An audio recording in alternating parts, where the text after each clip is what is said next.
আসসালামু আলাইকুম ওয়া রাহমাতুল্লাহি ওয়া বারাকাতুহু। ওয়ালাইকুম আসসালাম ওয়া বারাকাতুল্লাহ। সবাই ভালো আছেন? আলহামদুলিল্লাহ। সুস্থ আছেন তো না?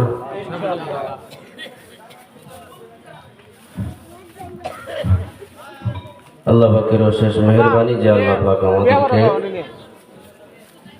দুনিয়ার সমস্ত কাজকর্ম থেকে আলাদা করে দিনের একটি মাহফিলে আসার তৌফিক দান করছেন। আল্লাহ পাক আজকের এই মাহফিলকে কিয়ামতের ময়দানে জান্নাতে যাওয়ার ওসিলা বানিয়ে দেন।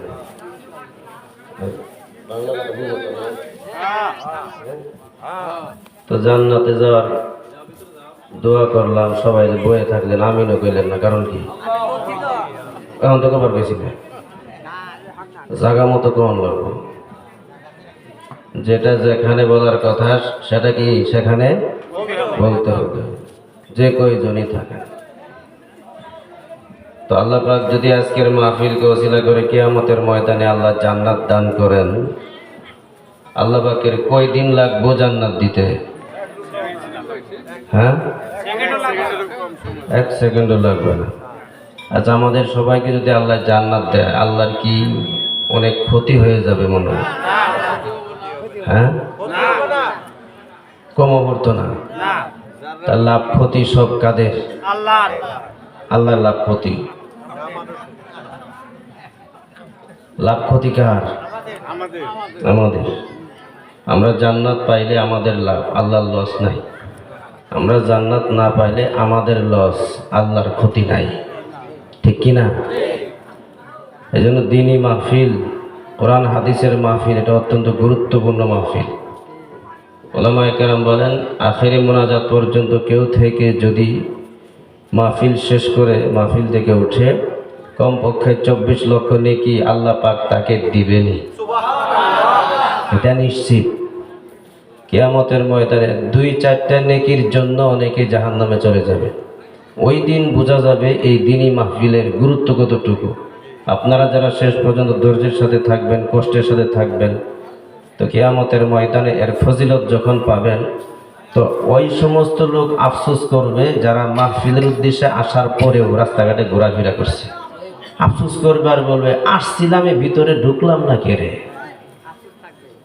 তো এই জন্য যারা রাস্তাঘাটে রুট মাস্টারি করতেছেন, তারা মেহেরবানি করে মাহফিলের ভিতরে চলে আসেন। এখানে কোরআনের আয়াত তর্জমা তাফসীর শুনবেন, নেকি হবে। এক একটা হাদিস শুনবেন। কোন বর্ণনায় আছে একটা হাদিস শুনলে আল্লাহ পাক 1000 রাকাত নফল নামাজের সওয়াব দান করেন। সুবহানাল্লাহ। এই সুবহানাল্লাহ তো না, একবার পুরো আওয়াজে কোন, এখন আর কইছেই না, চিল্লায় কোন সুবহানাল্লাহ। 1000 রাকাত আপনি চিন্তা করছেন? আরে রাহেন সুবহানাল্লাহ, আগে বুঝেন। একটা হাদিস শুনলে 1000 রাকাত নফল নামাজের সওয়াব। আপনি বিষয়টা কি খুব সাধারণ মনে করতেছেন?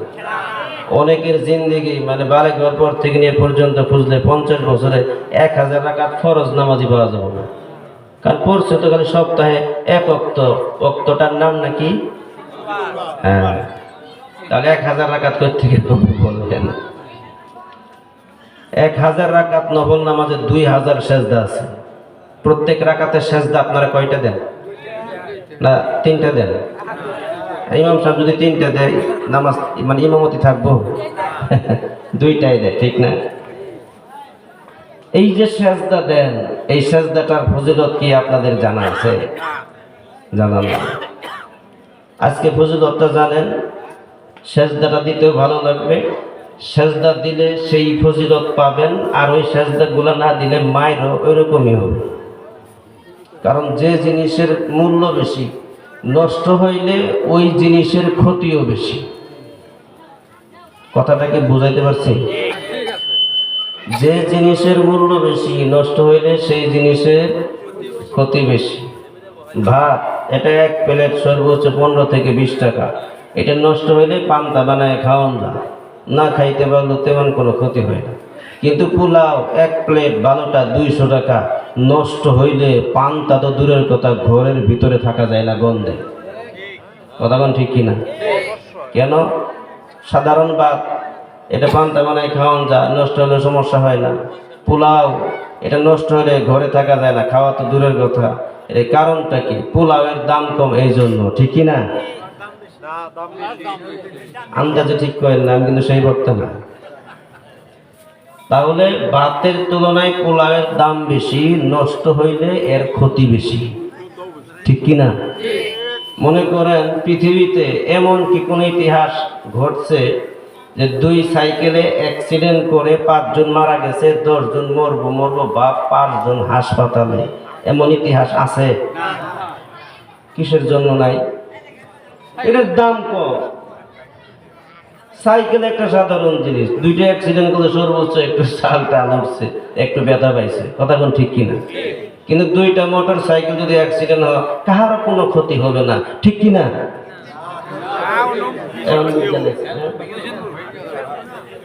খালি ঠ্যাং ভাঙতো না, মোটর সাইকেল অ্যাক্সিডেন্টের মতো এটা আজাইতে অ্যাক্সিডেন্ট আর একটাও নাই, ঠিক কিনা জোরে কম?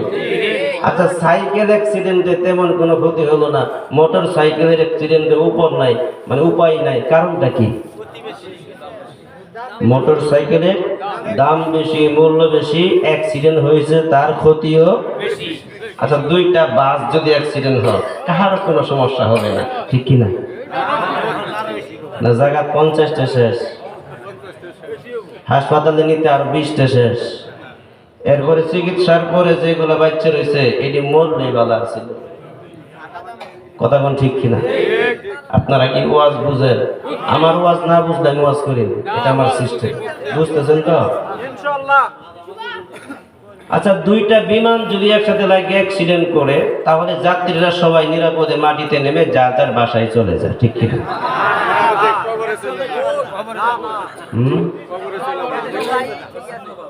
এডিরে ফুরতে আর জাহান্নামের আগুন লাগে না, কথা কোন ঠিক কিনা? এত ক্ষতি, তার কারণ কি?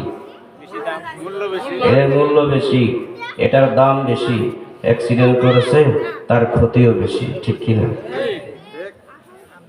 এই পর্যন্ত যদি বুঝে থাকেন তাহলে এখন বলেন, আদম আলাইহিস সালাম থেকে নিয়ে আমাদের নবী পর্যন্ত সকল নবীদের মধ্যে কোন নবীর দাম বেশি?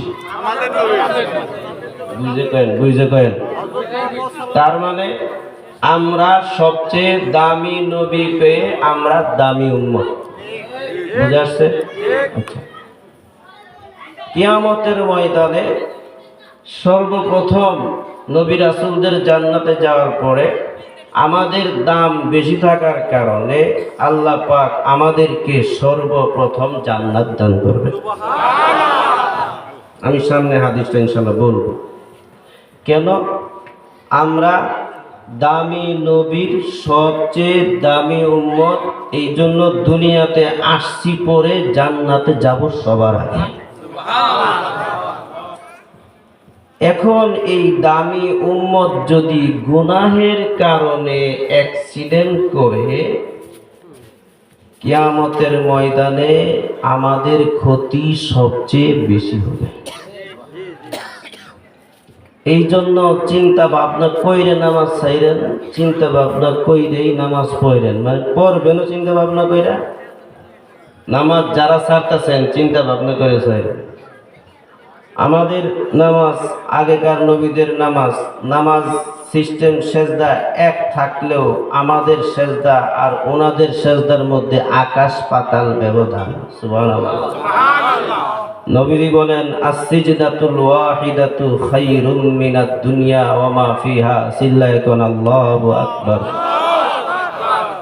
শুরুর কথা, নামাজ পড়েন, সেজদা করেন, মূল্য জানা নাই। সেজদাটার মূল্য, আমাদের উম্মত হিসেবে আমরা দামি, এই জন্য আল্লাহ দাম বাড়াইছেন। কতটুকু দাম? নবীজি বলেন, গোটা পৃথিবী এবং গোটা পৃথিবীর মধ্যে যত সম্পদ আছে, স্বর্ণ চাঁদি লোহা হীরা মানিক মুক্তা জায়গা জমি গাছ গাছালি গাড়ি বাড়ি যা আছে সব আল্লাহর রাস্তায় দান করলে, আল্লাহ কবুল করলে যে পরিমাণ সওয়াব হওয়ার কথা, নবীজি বলেন এর চেয়ে অনেক অনেক বেশি সওয়াব আল্লাহ একটা সেজদার বিনিময়ে সেজদাকারীর আমলনামায় দান করেন। কোনদিন কি খেয়াল করেছেন আমার সেজদাটার মূল্য গোটা দুনিয়া দান করার চেয়ে বেশি দামি? সুতরাং আমার সেজদাটা সুন্দর হোক, আমার সেজদার তাসবিহগুলা সুন্দর হোক, আমার সেজদাটা লম্বা হোক। এটা মাথার মধ্যে কোনোদিন আসছে? এখানে অনেকেই আছে 95% এই বিষয়ে আমি যতটুকু বলা এতটুকু আমরা অনেকেই জানি না। কথা বলেন ঠিক কিনা? তো আমরা দামি উম্মত, আমাদের ইবাদতের দাম বেশি। কিয়ামতের ময়দানে সর্বপ্রথম আমাদেরকে জান্নাত দিবেন, কিন্তু গুনাহের কারণে যদি আমি লাইন থেকে সরে যাই, অ্যাক্সিডেন্ট করি, তো কিয়ামতের ময়দানে জাহান্নাম সর্বপ্রথম আমাদেরকে দিয়ে আল্লাহ জ্বালাবেন। নাউজুবিল্লাহ। এই জন্য আজকের মাহফিল জান্নাতে যাওয়ার লাইনে থাকার জন্য মাহফিল। এতক্ষণ পর্যন্ত অনেক গুরুত্বপূর্ণ আলোচনা হয়েছে, যতটুকু শুনেছেন বুঝে আসছে, মনে রাখবেন, আমল করবেন। আর আমি ওই জান্নাতে কিভাবে আপনারা যাইতে পারেন আমি গ্যারান্টি দিয়ে ওয়াজ করি। গ্যারান্টি তো আল্লাহ দিয়েছেন, আল্লাহ রাসূল দিয়েছেন। আমি শুধু ওই কথাগুলো বলি। সেটা হচ্ছে, একটা বয়ানি যদি আপনি খেয়াল করে শুনে মনে রেখে আমল করতে পারেন, ইনশাআল্লাহ মরার পরে কবর জান্নাতের বাগান হয়ে যাবে। রাজি আছেন তো সবাই? সবাই কি জান্নাতে যাইতে চান? না না, আওয়াজে বোঝা যায় না। সবাই যাইতে চান? কারা কারা যাইতে চান না হাত তুলেন। দেখছেন দেখছেন? হ্যাঁ, 10:15 সময় 12টা বাজাই দিয়েছেন আপনারা। আচ্ছা, যাইতে চান কারা কারা? দুহাত তুলে দেখান। নারায়ে তাকবীর, নারায়ে তাকবীর। আল্লাহ আমাদের সবাইকে কবুল করেন। জোরে বলেন আমিন। মাশাআল্লাহ, মাহফিল তো আস্তে আস্তে ভরে গেছে। এখন না এলে চলবে, মোটামুটি ভরে গেছে। তারপর পিছনে একটু জায়গা আছে, রাস্তাঘাটে যারা রুট মাস্টারি করতেছে, আমরা চাই না কিয়ামতের ময়দানে কেউ আফসোস করুক। আমরা চাই না। কর্তৃপক্ষ অনেক কষ্ট করে, মেহনত করে একটা মাহফিল সাজানো অনেক কষ্ট, অনেক কষ্ট, অনেক কষ্ট, অনেক শ্রম দিতে হয়, অনেক চিন্তা করতে হয়। তো এই মাহফিলে আপনারা শুধু একটা রাত, সর্বোচ্চ 12টা পর্যন্ত, 12টা পার করতাম না জান। কারণ আমি বক্তা হইলাম কয় তারিখের? 29 তারিখ না, 12টার পরে 30 তারিখ হবে। এই 30 তারিখের আগে মাহফিল শেষ হবে। আপনাদেরকে কথা দিলাম ইনশাআল্লাহ। মনে করলে সারা রাত ওয়াজ করবো না জানি আমাদের কত কষ্ট হবে না, সীমানা বলে দিলাম। হ্যাঁ, সারা রাত থাকবেন ইনশাআল্লাহ? সবাই থাকবেন? আচ্ছা, আপনারা থাকেন, আমার তার সম্ভব না। আমার এলাকার মানুষ, আমার তো অনেক দূরে যাবো লাগবো। তো নিয়ত যদি দিল থেকে করে থাকেন, ইনশাআল্লাহ সারা রাত থাকার সওয়াব আল্লাহ আপনাদেরকে দান করবেন। খুব মনোযোগের সাথে শুনবেন, ধ্যান ও খেয়ালের সাথে শুনবেন। কেউ ঘুমাইলে কথা কয়েন না, এমনি জায়গায় দিয়ে। বুঝতে পারছেন? মনে রাখার নিয়তে শুনবেন, আমলের নিয়তে শুনবেন। যতটুকু মনে থাকবে অন্যের কাছে সেটা পৌঁছা দিয়ে নিয়তে শুনবেন। আর আমাদের এলাকার কিছু মা বোন আছে, আপনাদের এলাকার মা বোনের ভালো আছে, যে দূর থেকে বক্তা নিয়ে এলাম, আমাদেরকে কি হয়ে গেল না, আপনারা ভালো আছে। আমাদের এলাকার কিছু কিছু মহিলাদের মানে স্বভাব আছে যে বৎসরে তো একবার মাহফিল হয়, তো সারা বৎসর অনেক মহিলার সাথে দেখা সাক্ষাৎ হয় না।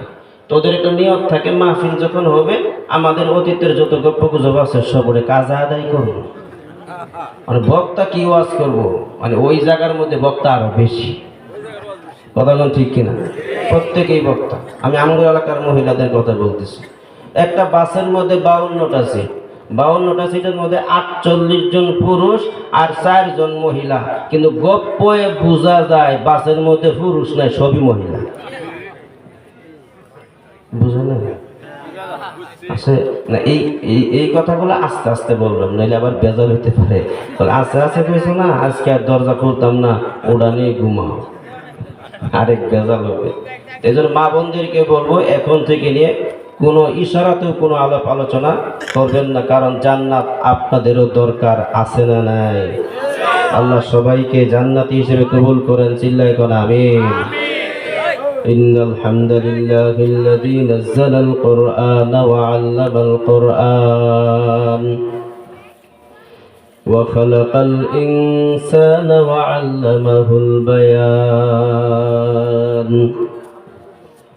ودعا إلى سبيله بالحكمة والموعظة الحسنة والبرهان ونشهد أن لا إله إلا الله وحده لا شريك له ونشهد أن محمدا عبده ورسوله صلى الله تعالى عليه وعلى آله وأصحابه وبارك وسلم تسليما كثيرا كثيرا.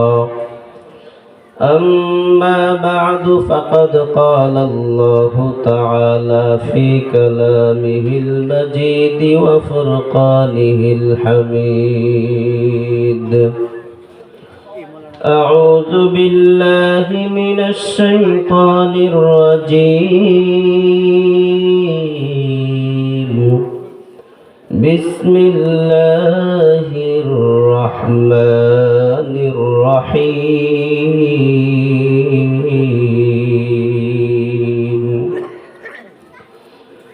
يا أيها الذين آمنوا اتقوا الله وكونوا مع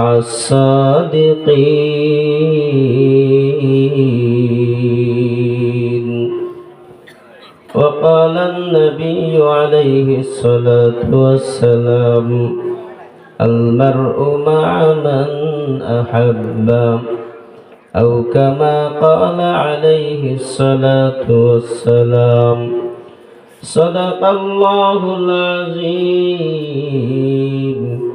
وصدق رسوله النبي الكريم، ونحن على ذلك لمن الشاهدين والشاكرين، والحمد لله رب العالمين. محمد عربی ہے وجدی عشق پیشوا، محمد عربی ہے وجدی عشق پیشوا، عالم ہوا اس کی پیدائش ہے اجالا، شفیع الامم ہمارا نبی روز قیامت، شفاعت کرے گا اللہ کے پاس گناہگار امت، شفاعت کرے گا اللہ کے پاس گناہگار امت۔ تکبیر میں کلمہ میں نماز میں اذان میں، تکبیر میں کلمہ میں نماز میں اذان میں، ہے نام الہی سے ملا نام محمد، ہے نام الہی سے ملا نام محمد۔ এমন তিন নবী আমার, পিতা মাতা নাই যে তাহার। এমন তিন নবী আমার, পিতা মাতা নাই যে তাহার। তারপরেও যে কত কষ্ট দিল কাফের দুশ্মনে, নবী বিনে কে তরবে পুলসিরাত মিজানে, নবী বিনে কে তরবে পুলসিরাত মিজানে। দিনের লাগি নবীজি মোর বেঁধেছিলেন পেটে পাথর, দিনের লাগি নবীজি মোর বেঁধেছিলেন পেটে পাথর। কাতর হয়ে মাঝে মাঝে পড়ে যেতেন জমিনে, নবী বিনে কে তরাবে পুলসিরাত মিজানে, নবী বিনে কে তরাবে পুলসিরাত মিজানে। খুদার পাগলাই ছুটে আই মাহফিলের ময়দানে, জীবনের মোড় ঘুরে যাবে কোরআনেরই বয়ানে। সকলে জুড়ে বলি আলহামদুলিল্লাহ, আর একটু জুড়ে বলি আলহামদুলিল্লাহ। পরমানন্দপুর দক্ষিণ পাড়া জামে মসজিদের উদ্যোগে আয়োজিত আজকের এই দ্বিতীয় বার্ষিক ওয়াজ মাহফিলের অত্যন্ত শ্রদ্ধাভাজন সভাপতি হাফেজ মোহাম্মদ সাকাত হোসেন সাহেব দামাত বারাকাতুহুল আলিয়া,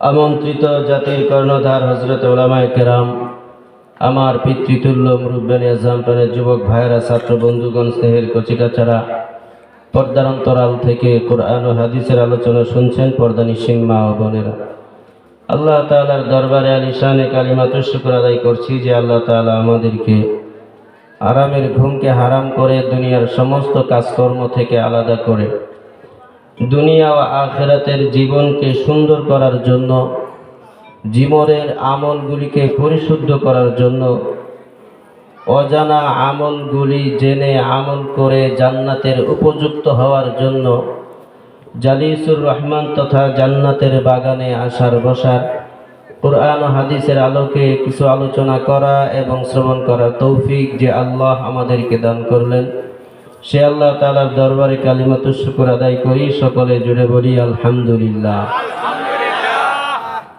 আমার ভাইরা, দ্বীনি মাহফিলগুলো হচ্ছে সাধারণ জনগণের জন্য ধর্মীয় একটা ক্লাস।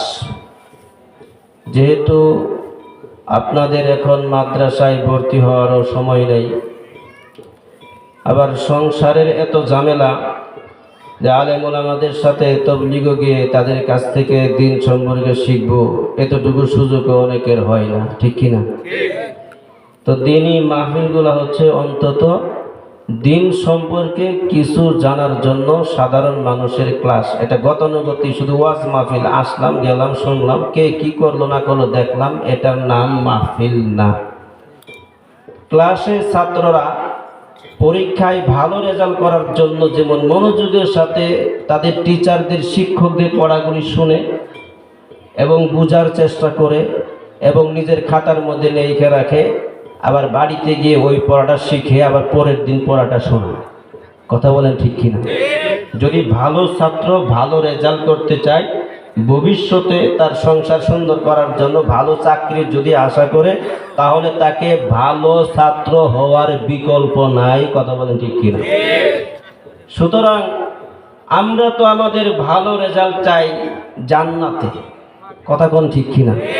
তো ওই জান্নাতে যদি যাইতে চান, দ্বীনি মাহফিলের এই ক্লাসগুলোর মধ্যে উস্তাদ স্বরূপ যে আলেম ওলামা এসে আলোচনা করেন, এই আলোচনাগুলিও সেই ওই ভালো ছাত্রের মতো মনোযোগের সাথে শুনতে হবে, মনে রাখতে হবে, এবং ফলাফল যেন কিয়ামতের ময়দানে আমাদের জান্নাত হয়, সেই জন্য সেটা আমলও করতে হবে। কথা বলেন ঠিক কিনা? আসলেন, শুনলেন, মনেও রাখলেন, কিন্তু আমল করলেন না, তাহলে মাহফিলে এসে তেমন কোনো লাভ হবে না। আর দ্বীনি মাহফিলের দ্বিতীয় কাজ হচ্ছে, দ্বিতীয় উদ্দেশ্য হচ্ছে, এটা যেন কিয়ামতের ময়দানে দ্বীনি আলোচনা শোনা, এটাও একটা আমল। এটা কি আমল? তো এই আমলের উদ্দেশ্য হচ্ছে যেন কিয়ামতের ময়দানে আল্লাহ পাক আমাদেরকে এই আমলটার ওসিলা করে যেন জান্নাত দান করে। সুবহানাল্লাহ বলেন। এটাই তো উদ্দেশ্য, নাকি অন্য কোনো নিয়তে আসছেন? যে বক্তা যেহেতু দূর থেকে আইতাছে, মাহফিল যেহেতু কর্তৃপক্ষ সাজাইতেছে, আসার সময় 500 করে টাকা দেওয়া হবে, এই নিয়তে কারা কারা আসছেন? এরকম নিয়ত আছে না? আর তো এমন হয় উল্টা আরো টাকা দেওয়া লাগে। মসজিদের মাহফিল হলে মসজিদে, মাদ্রাসার মাহফিল হলে মাদ্রাসায়। কথা বলেন ঠিক কি না? তাহলে দুনিয়াবি কোনো উদ্দেশ্য থাকে না, উদ্দেশ্য একটাই, আমার আমল যেন সুন্দর হয়, আমি যেন জান্নাতে যাইতে পারি, ঠিক কি না? তো আল্লাহ পাক আমাদেরকে দুনিয়াতে পাঠিয়েছেন এই উদ্দেশ্যে।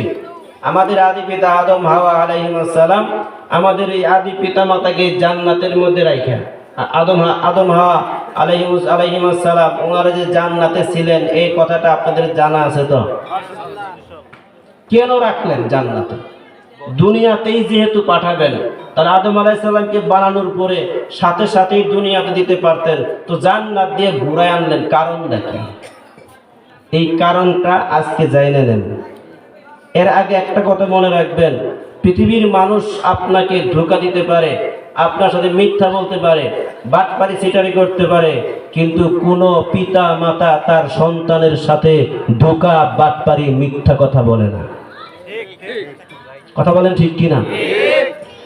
এই জন্য আমার ভাইয়েরা, দুনিয়ার জমিনে আমাদেরকে প্রেরণ করার পূর্বে আমাদের পিতামাতাকে জান্নাতে নিয়ে, আদম আলাইহিস সালাম হাওয়া আলাইহিস সালামকে জান্নাতে নিয়ে আল্লাহ রাব্বুল আলামিন জান্নাতের নিয়ামতগুলি ভোগ করিয়ে জান্নাত দেখাইয়া, জান্নাত কত নিয়ামতের, জান্নাত কেমন হবে, কেমন আরামের জায়গা, কেমন আনন্দের জায়গা জান্নাত, সেটা আদম আলাইহিস সালাম হাওয়া আলাইহিস সালাম দুজনকে দেখাইয়া, জান্নাতের নিয়ামত উপভোগ করাইয়া, জান্নাতের মধ্যে অবস্থান করাইয়া দুনিয়ার জমিনে পাঠাইয়া প্রথম দুইজন সাক্ষী বানাইয়া প্রেরণ করলেন এবং জানাইয়া দিলেন, আদম হাওয়া, পৃথিবীর জমিনে যাওয়ার পরে তোমাদের থেকে যে সন্তানেরা আসবে, সন্তানের ঘরে আরো যারা সন্তান আসবে তাদেরকে জানাইয়া দিও, যদি দুনিয়ার জমিনে আমি আল্লাহর হুকুমগুলি বাস্তবায়ন করে কবরে আসতে পারে, যে জান্নাত তোমাদেরকে দেখায়া দিলাম, তোমার সন্তানদেরকে ওই জান্নাত আমি আবার দান করব। আদম আলাইহিস সালাম জানিয়ে দিলেন, সন্তান, এমন সুন্দর জান্নাত আল্লাহ দেখাইছে, ওই জান্নাতের মধ্যে তুমি যা চাইবা, চাইতে দেরি হবে কিন্তু পাইতে দেরি হবে না। সুবহানাল্লাহ। সন্তানদেরকে ওসিয়ত করেছেন, সন্তান তোমরা আমল করবা, আল্লাহর হুকুম মানবা, তদানীন্তন সময়ের নবীর আদেশগুলি মানবা, ওই জান্নাত আল্লাহ তোমাদেরকে দান করবেন। তোমরাও তোমাদের সন্তানদেরকে এই ওসিয়ত করে যাইবা, ওই সন্তানরা যেন তাদের পরবর্তীদের এই ওসিয়ত করে, আর যুগে যুগে আল্লাহ নবী রাসূলদেরকে প্রেরণ করে জান্নাতের সুসংবাদ দিবেন। ওই সময়ের নবীকে মেনে আল্লাহর হুকুম বাস্তবায়ন করে যারাই কবরে যাবে, আমি আদম যে জান্নাত দেখেছি ওই জান্নাত আল্লাহ তোমাকে আবার দান করবে। সুবহানাল্লাহ। আমাদের পিতা মাতা হচ্ছেন প্রথম সাক্ষী ওই জান্নাতের জন্য। আল্লাহ বলেন, কেমন জান্নাত তোমাদেরকে দিব জানো? ওয়ালাকুম ফিহা মা তাশতাহি আনফুসুকুম ওয়ালাকুম ফিহা মা তাদউন নুজুলাম মিন গফুরির রহিম। আল্লাহু আকবার। আল্লাহ বলেন, দুনিয়ার জমিনে তুমি অনেক কিছু করতে চাইছো, করতে পারো নাই আমার শরীয়তের বাধা থাকার কারণে। যেমন তোমার পাশের বাড়ি অনেকেই সুদ ঘুষ খাইয়া পেটটা 5টা তরমুজের মতো বানাইছে, আছে না নাই? এরকম ঘুষখোর সুদখোরের সাথে মোয়ানাকা করতে গেলে ওরে শালার পেট এত বড়, পেটের কারণে গার খুঁজে পাওয়া যায় না। কথা কোন ঠিক কিনা? ওরে বান্দা, তোমারও মন চেয়েছিল সুদের টাকা ঘুষের টাকা খেয়ে তোমার পেটটা বড় করবা। সুদখোর দেখলাম বড় বড় মাছ কিনে গোশত কিনে খায়, তুমি হালাল পথে চলার কারণে দেখা গিয়েছে সকালে খাইলে দুপুরে নাই, আছে না নাই? এরপরেও তুমি সুদ খাও নাই, ঘুষ খাও নাই, মানুষের হক নষ্ট করো নাই, জনগণের হক নষ্ট করো নাই। আমার শরীয়তের বাধা থাকার কারণে এই কাজ তুমি করতে পারো নাই, কিন্তু করার মতো ক্ষমতা ছিল। কথা বলেন ঠিক কিনা? অনেক সময় দেখা গেছে একজনের জোর করে আরেকজনের জায়গা দখল করেছে, তোমারও ক্ষমতা ছিল, তুমি করো নাই, কারণ আমি শরীয়তে এটা হারাম করেছি, অন্যের হক নষ্ট করা যাবে না, এই জন্য তুমি সেটা করো নাই। শরীয়তের বাধা থাকার কারণে অনেক মা বোনেরা ইচ্ছা করলে বেপরদায় চলতে পারবে, চেহারা সুন্দর করে খুলে দেখায় ঘুরতে পারবে, কিন্তু অনেক মহিলারা এমন আছেন যে দুনিয়া আমাদের শেষ না, আখিরাত হলো আমাদের শুরু, জান্নাত হলো আমাদের শুরু এবং শেষ। কথা বলেন ঠিক কিনা? তো যে সমস্ত মহিলারা শরীয়তের ভিতরে থেকে ইচ্ছা করলে বেপরদায় চলতে পারতো কিন্তু চলে নাই, শরীয়তের সীমানা থাকার কারণে, আল্লাহ পাকের নিষেধ থাকার কারণে, আল্লাহ বলবেন যেহেতু দুনিয়ার জমিনে তোমার মন যেভাবে চেয়েছে ইচ্ছা করলে চলতে পারতা, আমি আল্লাহর বাধা নিষেধ সীমানা থাকার কারণে তুমি চলতে পারো নাই। যেহেতু তুমি দুনিয়ার জমিনে আমার হুকুম মেনেছো, আমার সীমানায় চলেছ, আমার কথা মতে চলেছ, আজকে কিয়ামতের ময়দানে তোমাকে এমন জান্নাত আমি দান করব, কেমন হবে জানো? ওয়ালাকুম ফিহা মা তাশতাহি أنفسكم ولكم فيها ما تدعون نزلا من غفور رحيم আল্লাহ বললেন দুনিয়াতে যেহেতু তুমি আমি আল্লাহর মন মতো চলেছো, আজ কিয়ামতের ময়দানে আমি আল্লাহ তোমাকে এমন জান্নাত দিব, এই জান্নাতের মধ্যে তোমার মন যা চাবে চাইতে দেরি হবে কিন্তু পাইতে দেরি হবে না। সুবহানাল্লাহ বলেন ওয়ালাকুম ফিহা মা তাদউন, তোমাদের মন যা চাবে তাই দেওয়া হবে, তোমরা তোমাদের জবানে যা চাইবা তাও দেওয়া হবে। নুজুলাম মিন গাফুরির রহিম। বান্দা এটা তোমাকে মেহমানদারি হিসেবে দেওয়া হবে, মেহমানদারি হিসেবে। সুবহানাল্লাহ। বিয়ে শাদী তো করছেন অনেকেই, ঠিক না? শরম বানকে কোন বিয়ে করতে শরম বানি করতে শরম বানকে লেগে বিয়ে করছেন তো? আচ্ছা, শ্বশুর বাড়ি যায় যে এই যে দেশি মুরগিটা খাইয়ে গেলেন, এরপরে 17 রকমের ভর্তা, এরপরে ইলিশ মাছ, বোয়াল মাছ, এরপরে গরুর কলিজা রান, এরপরে মানে সিনার হাড্ডিগুলা যে পাক করে দেয়, মনে করেন 1,500-2 হাজার টাকা খরচ করে এক আপনার জন্য। ওই শ্বশুর যে খরচ করতেছে এটা কি আপনার বাপে কামাই করে রাখছিল? কথা বল না কে রেখে আসছিল? ও আপনি মনে হয় বিয়ার আগে কামাই করে রেখে আসছিলেন যে আব্বা আমি যখন আসবো আমার টাকা থেকে আমাকে পাকটা করে খাওয়ায়েন, এরকম তো নাকি? ওটা কেন খাওয়া? এটাকে নুজুল বলা হয়, মেহমানদারি হিসেবে। আর মেহমানদারিটা করে কেন? ওই যে ওর মেয়ের সাথে একটু লাইন আছে, বিবাহ করেছেন, এই বিবাহ করে আপনার ওখানে স্থান দিয়েছেন, এই একটা লাইন থাকার কারণে শ্বশুরীয় জীবন সারিতে আদর করে, শ্বশুরও জীবন সারিতে আদর করে, শালা শালির তো কোনো কথাই নাই, চাচা শ্বশুর জ্যাঠা শ্বশুর মানে পুরা গোষ্ঠী আপনার জন্য পাগল, খালি একটা লাইন থাকার কারণে। কথা বলেন ঠিক কিনা? সুতরাং আল্লাহ বলে দিয়েছেন দুনিয়ার জমিনে আমি আল্লাহর যদি এই জান্নাত পাইতে চাও, আমি আল্লাহর মহব্বত যদি চাও, তাহলে দুনিয়ার মধ্যে একজন ব্যক্তির সাথে লাইনটা লাগাই দিবা, ইনি হচ্ছেন আমার নবী মুহাম্মদুর রাসূলুল্লাহ সাল্লাল্লাহু আলাইহি ওয়াসাল্লাম। ইন কুনতুম তুহিব্বুনাল্লাহ ফাত্তাবিউনি ইউহিব্বুকুমুল্লাহ। জোরে কোন আল্লাহু আকবার। একজন জামাই যেমন, একজন স্বামী যেমন একটা মেয়ের সাথে বিবাহের মাধ্যমে একটা সম্পর্ক রাখার কারণে শ্বশুরালয়ের সকল মানুষ যেমন আপনাকে সম্মান শ্রদ্ধা করে মেহমানদারি করে, আল্লাহ বলেন দুনিয়ার জমিনে আমার নবীর সাথে লাইনটা রাখবা, আমার নবীর সুন্নত মেনে কবরে আসবা, আমি আল্লাহ তোমাকে জান্নাত দিয়ে মেহমানদারি করব। সুবহানাল্লাহ। এখন যদি কোনো ব্যক্তি তার বিবিকে তালাক দিয়ে শ্বশুর বাড়ি গিয়ে যদি বলে আব্বা জান আপনার সাথে আমার সম্পর্ক পুরাটাই ঠিক আছে, আম্মা আপনার সাথেও সম্পর্ক পুরাটাই ঠিক আছে, ওই শালাশালি 14 গোষ্ঠী তোদের সাথেও সম্পর্ক ঠিক আছে, খালি সেন আব্বা জান আপনার মেয়েটারে তালাক দিছি, ওরে শালাশালি তোর বোনটাকে শুধু তালাক দিছি, তাতে কি হয়েছে? তোদের সাথে তো সম্পর্ক পুরাটাই ঠিক আছে, তাহলে তো রান খাওয়াবো। খাওয়াই তো না, কে সম্পর্ক তো সবই ঠিক আছে, খাওয়াই তো না। 71 সালের পুরান জুতা দিব, কতক্ষণ না কে 71 সালেরটা দিব। কারণটা কি? তোরে যে কারণে এতদিন আপ্যায়ন করেছিলাম, আমার বোনকে তোর কাছে বিবাহ দিয়েছিলাম, তুই তালাকের মাধ্যমে আমার বোনের সাথে সম্পর্ক নষ্ট করেছিস। একজনের সাথে সম্পর্ক নষ্ট করার কারণে আমাদের পুরা গোষ্ঠীর সাথে তোর সম্পর্ক নষ্ট হয়েছে। যদি বাড়িতে না বাইরস, জুতা লইয়া চাপাত মারবো না, চাপা লইয়া জুতাত মারবো। কথা কোন ঠিক কিনা?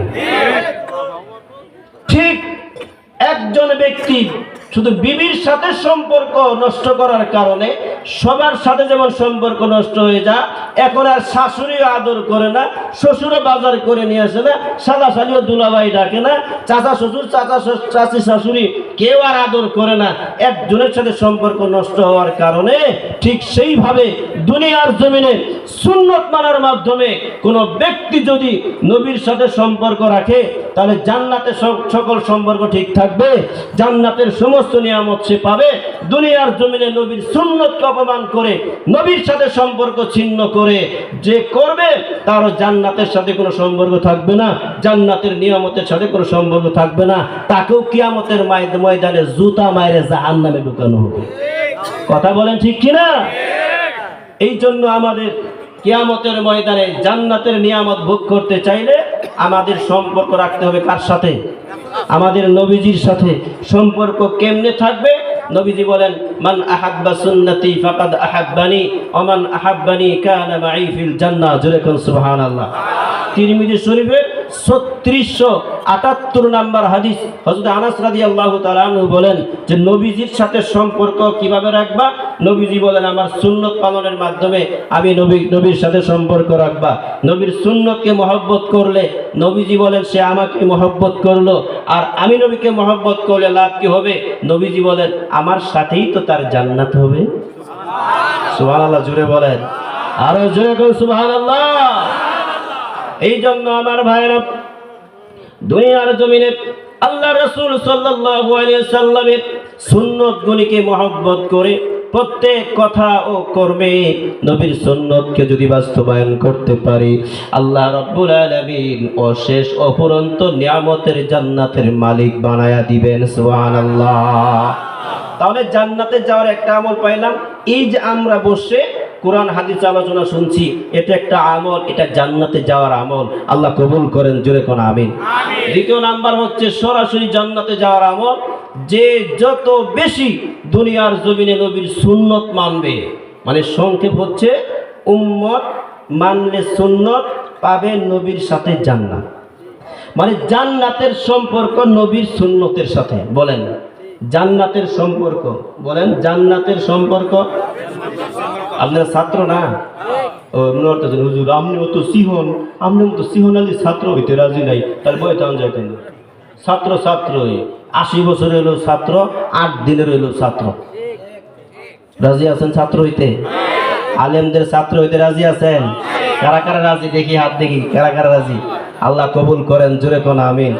এবার একটা হাদিস শোনাই।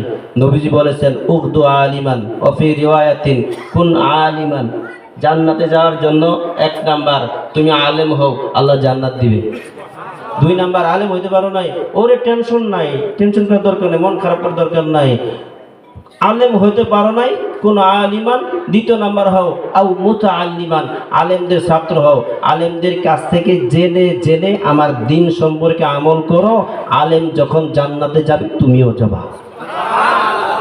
ওরে দ্বিতীয়টা হওয়ার সময় নাই, আচ্ছা সমস্যা নাই। 3 নাম্বার আরেকটা জায়গা আছে, ওই জায়গার মধ্যে থাকো। আল্লাহ নবী বলেন আও মুঈনান, আলেমদের সাহায্যকারী হও, বিপদে পাশে দাঁড়াও। আলেম যেখানে পড়াই সেই মাদ্রাসা গড়ে দাও, আলেম যেখানে নামাজ পড়াই মসজিদ বানায়া দাও। বিপদে আপদে আলেমের পাশে থাকো। আল্লাহ কিয়ামতের ময়দানে ওই আলেমকে যেদিন জান্নাত দিবেন, আলেমের সাথে আলেমের সাহায্যকারী হওয়ার কারণে আল্লাহ তোমাকেও জান্নাতের মালিক বানায়া দিবেন।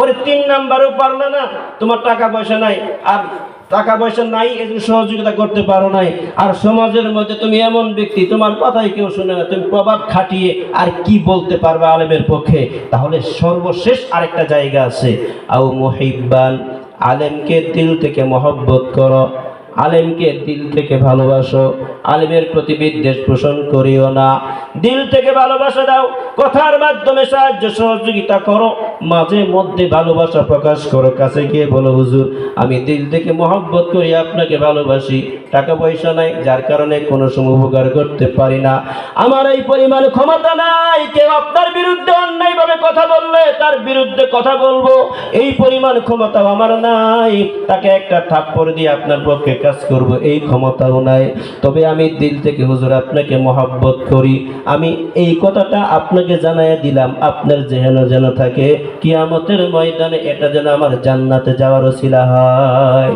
সুবহানাল্লাহ। আল্লাহ নবী মানে ভালোবাসলে জানাই দেওয়ার লাগে। আর অনেক যুবকরা মনে করতেছে যায় হুজুর একটা ওয়াজ পাইলে আমি যারে ভালোবাসি কালকে কয়ে দিন, ওরে সাফা লয়ে জুতাত মারবো ফেরেশতারা। বিয়ের আগে কোনো ভালোবাসা নাই, ভালোবাসা যত আছে বিয়ের পর বিবিকে দিতে হবে, এটা রিজার্ভ রাখো, তালা মাইরে রাখো, অত উৎসাহে উঠে ভালোবাসা। আল্লাহ হেফাজত করেন, জোরে কোন আমিন। তো তো ভালোবাসলে মোহাব্বত করলে সেটা বলে দেওয়া। আল্লাহ নবী কোথাও যাচ্ছেন, এক সাহাবী গিয়ে বলেন, ইয়া রাসূলুল্লাহ, কিয়ামত কবে হবে গো? গ্রামের সাধারণ মানুষ এইভাবে জিজ্ঞেস করে, এ হুজুর হুজুর, খালি কিয়ামতের কথা কন, এটা কোন দিন হবো? আসলে নাই, এটা শিক্ষিত মানুষ না। হুজুর আচ্ছা কিয়ামতের কথা যে বলেন এটা কবে হবে আমাকে বলতে পারেন? অত শিক্ষিত করার টাইম নাই, ইস্তারিত কথা করার টাইম নাই। গ্রামের মানুষ, হুজুর কিয়ামত কখন হবে কোন যদি শুনি? আল্লাহর নবী ডাক দিয়ে বলেন, কিয়ামতের কথা বলছো, তুমি কিয়ামতের জন্য কি সামান জোগাড় করছো? সাহাবী ডাক দিয়ে বলেন, ইয়া রাসূলুল্লাহ, ইয়া হাবিবাল্লাহ, কিয়ামতের জন্য আমি তেমন কিছুই জোগাড় করতে পারি নাই, তবে আমার একটা সম্বল আছে, সেটা হচ্ছে আল্লাহর নবী, আমি দুনিয়ার জমিনে আপনাকে আমার দিল থেকে ভালোবাসি। আমি আল্লাহকে, আল্লাহর রাসূলকে দিল থেকে ভালোবাসি, এতটুকুই পুঁজি আছে, আর কোনো পুঁজি নাই। নবীজি বললেন, এই ভালোবাসা তোমাকে জান্নাতে পৌঁছায় দিবে। জোরে কোন সুবহানাল্লাহ। আর উলামায়ে কেরাম নবীর ওয়ারিস, সুতরাং নবীর ওয়ারিসদেরকে যারা ভালোবাসবে এটা তাদের জান্নাতে যাওয়ার ওসিলা হবে। সুবহানাল্লাহ বলেন। নবীজি বলেন, এই চারটার যে কোনো এক দলে থাকবা, ওয়ালা তাকুন খামিসা, 5 নাম্বারের কিছু হওয়ার চেষ্টা কইরো না। এই কথা কইও না, হুজুর বলছে আমরা কম বুঝি, কম বুঝো দেখে তো তুমি হুজুর না। কথা কিন্তু ঠিক আছে, যদি লাইনে নিয়ে আসেন কথা ঠিক আছে। মানে হুজুর বলছে কি আমি কম বুঝি, তার মানে কি আপনি হুজুর বলছে কমই বুঝেন, এই জন্য হুজুর না। আর হুজুর বেশি বুঝে দেখে হুজুর, কথা বুঝে নাই। এটা করা যাবে না, বিদ্বেষ পোষণ করা যাবে না। কোটি কোটি মানুষের মধ্য থেকে আল্লাহ তাআলা একজনকে বাছাই করেছেন, তার দ্বীনের জন্য আলেম বানিয়েছেন। সুতরাং আল্লাহ যেহেতু মহব্বত করেছেন, আল্লাহ যেহেতু ভালোবেসে আলেম বানিয়েছেন, আল্লাহ যেহেতু তাকে কোরআনের জ্ঞান দিয়েছেন, আল্লাহ যেহেতু তার ভিতরে হাদিসের জ্ঞান দিয়েছেন, দ্বীনের জ্ঞান দিয়েছেন, আল্লাহ ভালোবাসেন বলেই দিয়েছেন। আল্লাহ যেহেতু ভালোবাসেন, এই জন্য আমিও ভালোবাসি। সুবহানাল্লাহ বলেন। 5 নাম্বার কিছু হয় না ফাত্তাহলি, তাহলে ধ্বংস হয়ে যাবা। তাহলে এই হাদিসের মাধ্যমেও আমরা জানতে পারলাম ওই চির নিয়ামতের জান্নাতে যাওয়ার আমল, 1 নম্বরে আলেম হওয়া, 2 নম্বরে আলেম না হতে পারলে আলেমের ছাত্র হওয়া, 3 নম্বরে 2টা না হতে পারলে আলেমের সহযোগী হওয়া, এই 3টা না হতে পারলে কোনোটা, তাহলে দিল থেকে হলেও আল্লাহওয়ালা আলেমকে কি করা? ভালোবাসা, মহব্বত করা। নবীজি বলেন 4 দলের যে কোনো দলে থাকবা ইনশাআল্লাহ জান্নাত পাইবা। সুবহানাল্লাহ। আপনাদের তো কষ্ট হইতেছে না? কষ্ট হইতেছে? আমার মূল আলোচনা আসল যেটা আমি আপনাদের সামনে জান্নাতে যাওয়ার জন্য যেটা করতে চাচ্ছি, এটা কিন্তু সামনে আছে, শুনে যাবেন তো ইনশাআল্লাহ। আল্লাহ কবুল করেন, জুড়ে কোন আমিন। জান্নাতে যাওয়ার জন্য আরেকটা ছোট্ট আমল দিই, এটা দেওয়ার পরেই ইনশাআল্লাহ আমি আমার আয়াত থেকে কিছু কথা বলবো। আল্লাহ পাক যেন আমাকে আমলের নিয়তে বলা, আপনাদেরকে আমলের নিয়তে শ্রবণ করা তৌফিক দান করেন, জুড়ে কোন আমিন। বিশ্ববিখ্যাত একটা কিতাব আছে, হাদিসের গ্রন্থ মাজমাউজ জাওয়ায়েদ ও মামবাউল ফাওয়ায়েদ।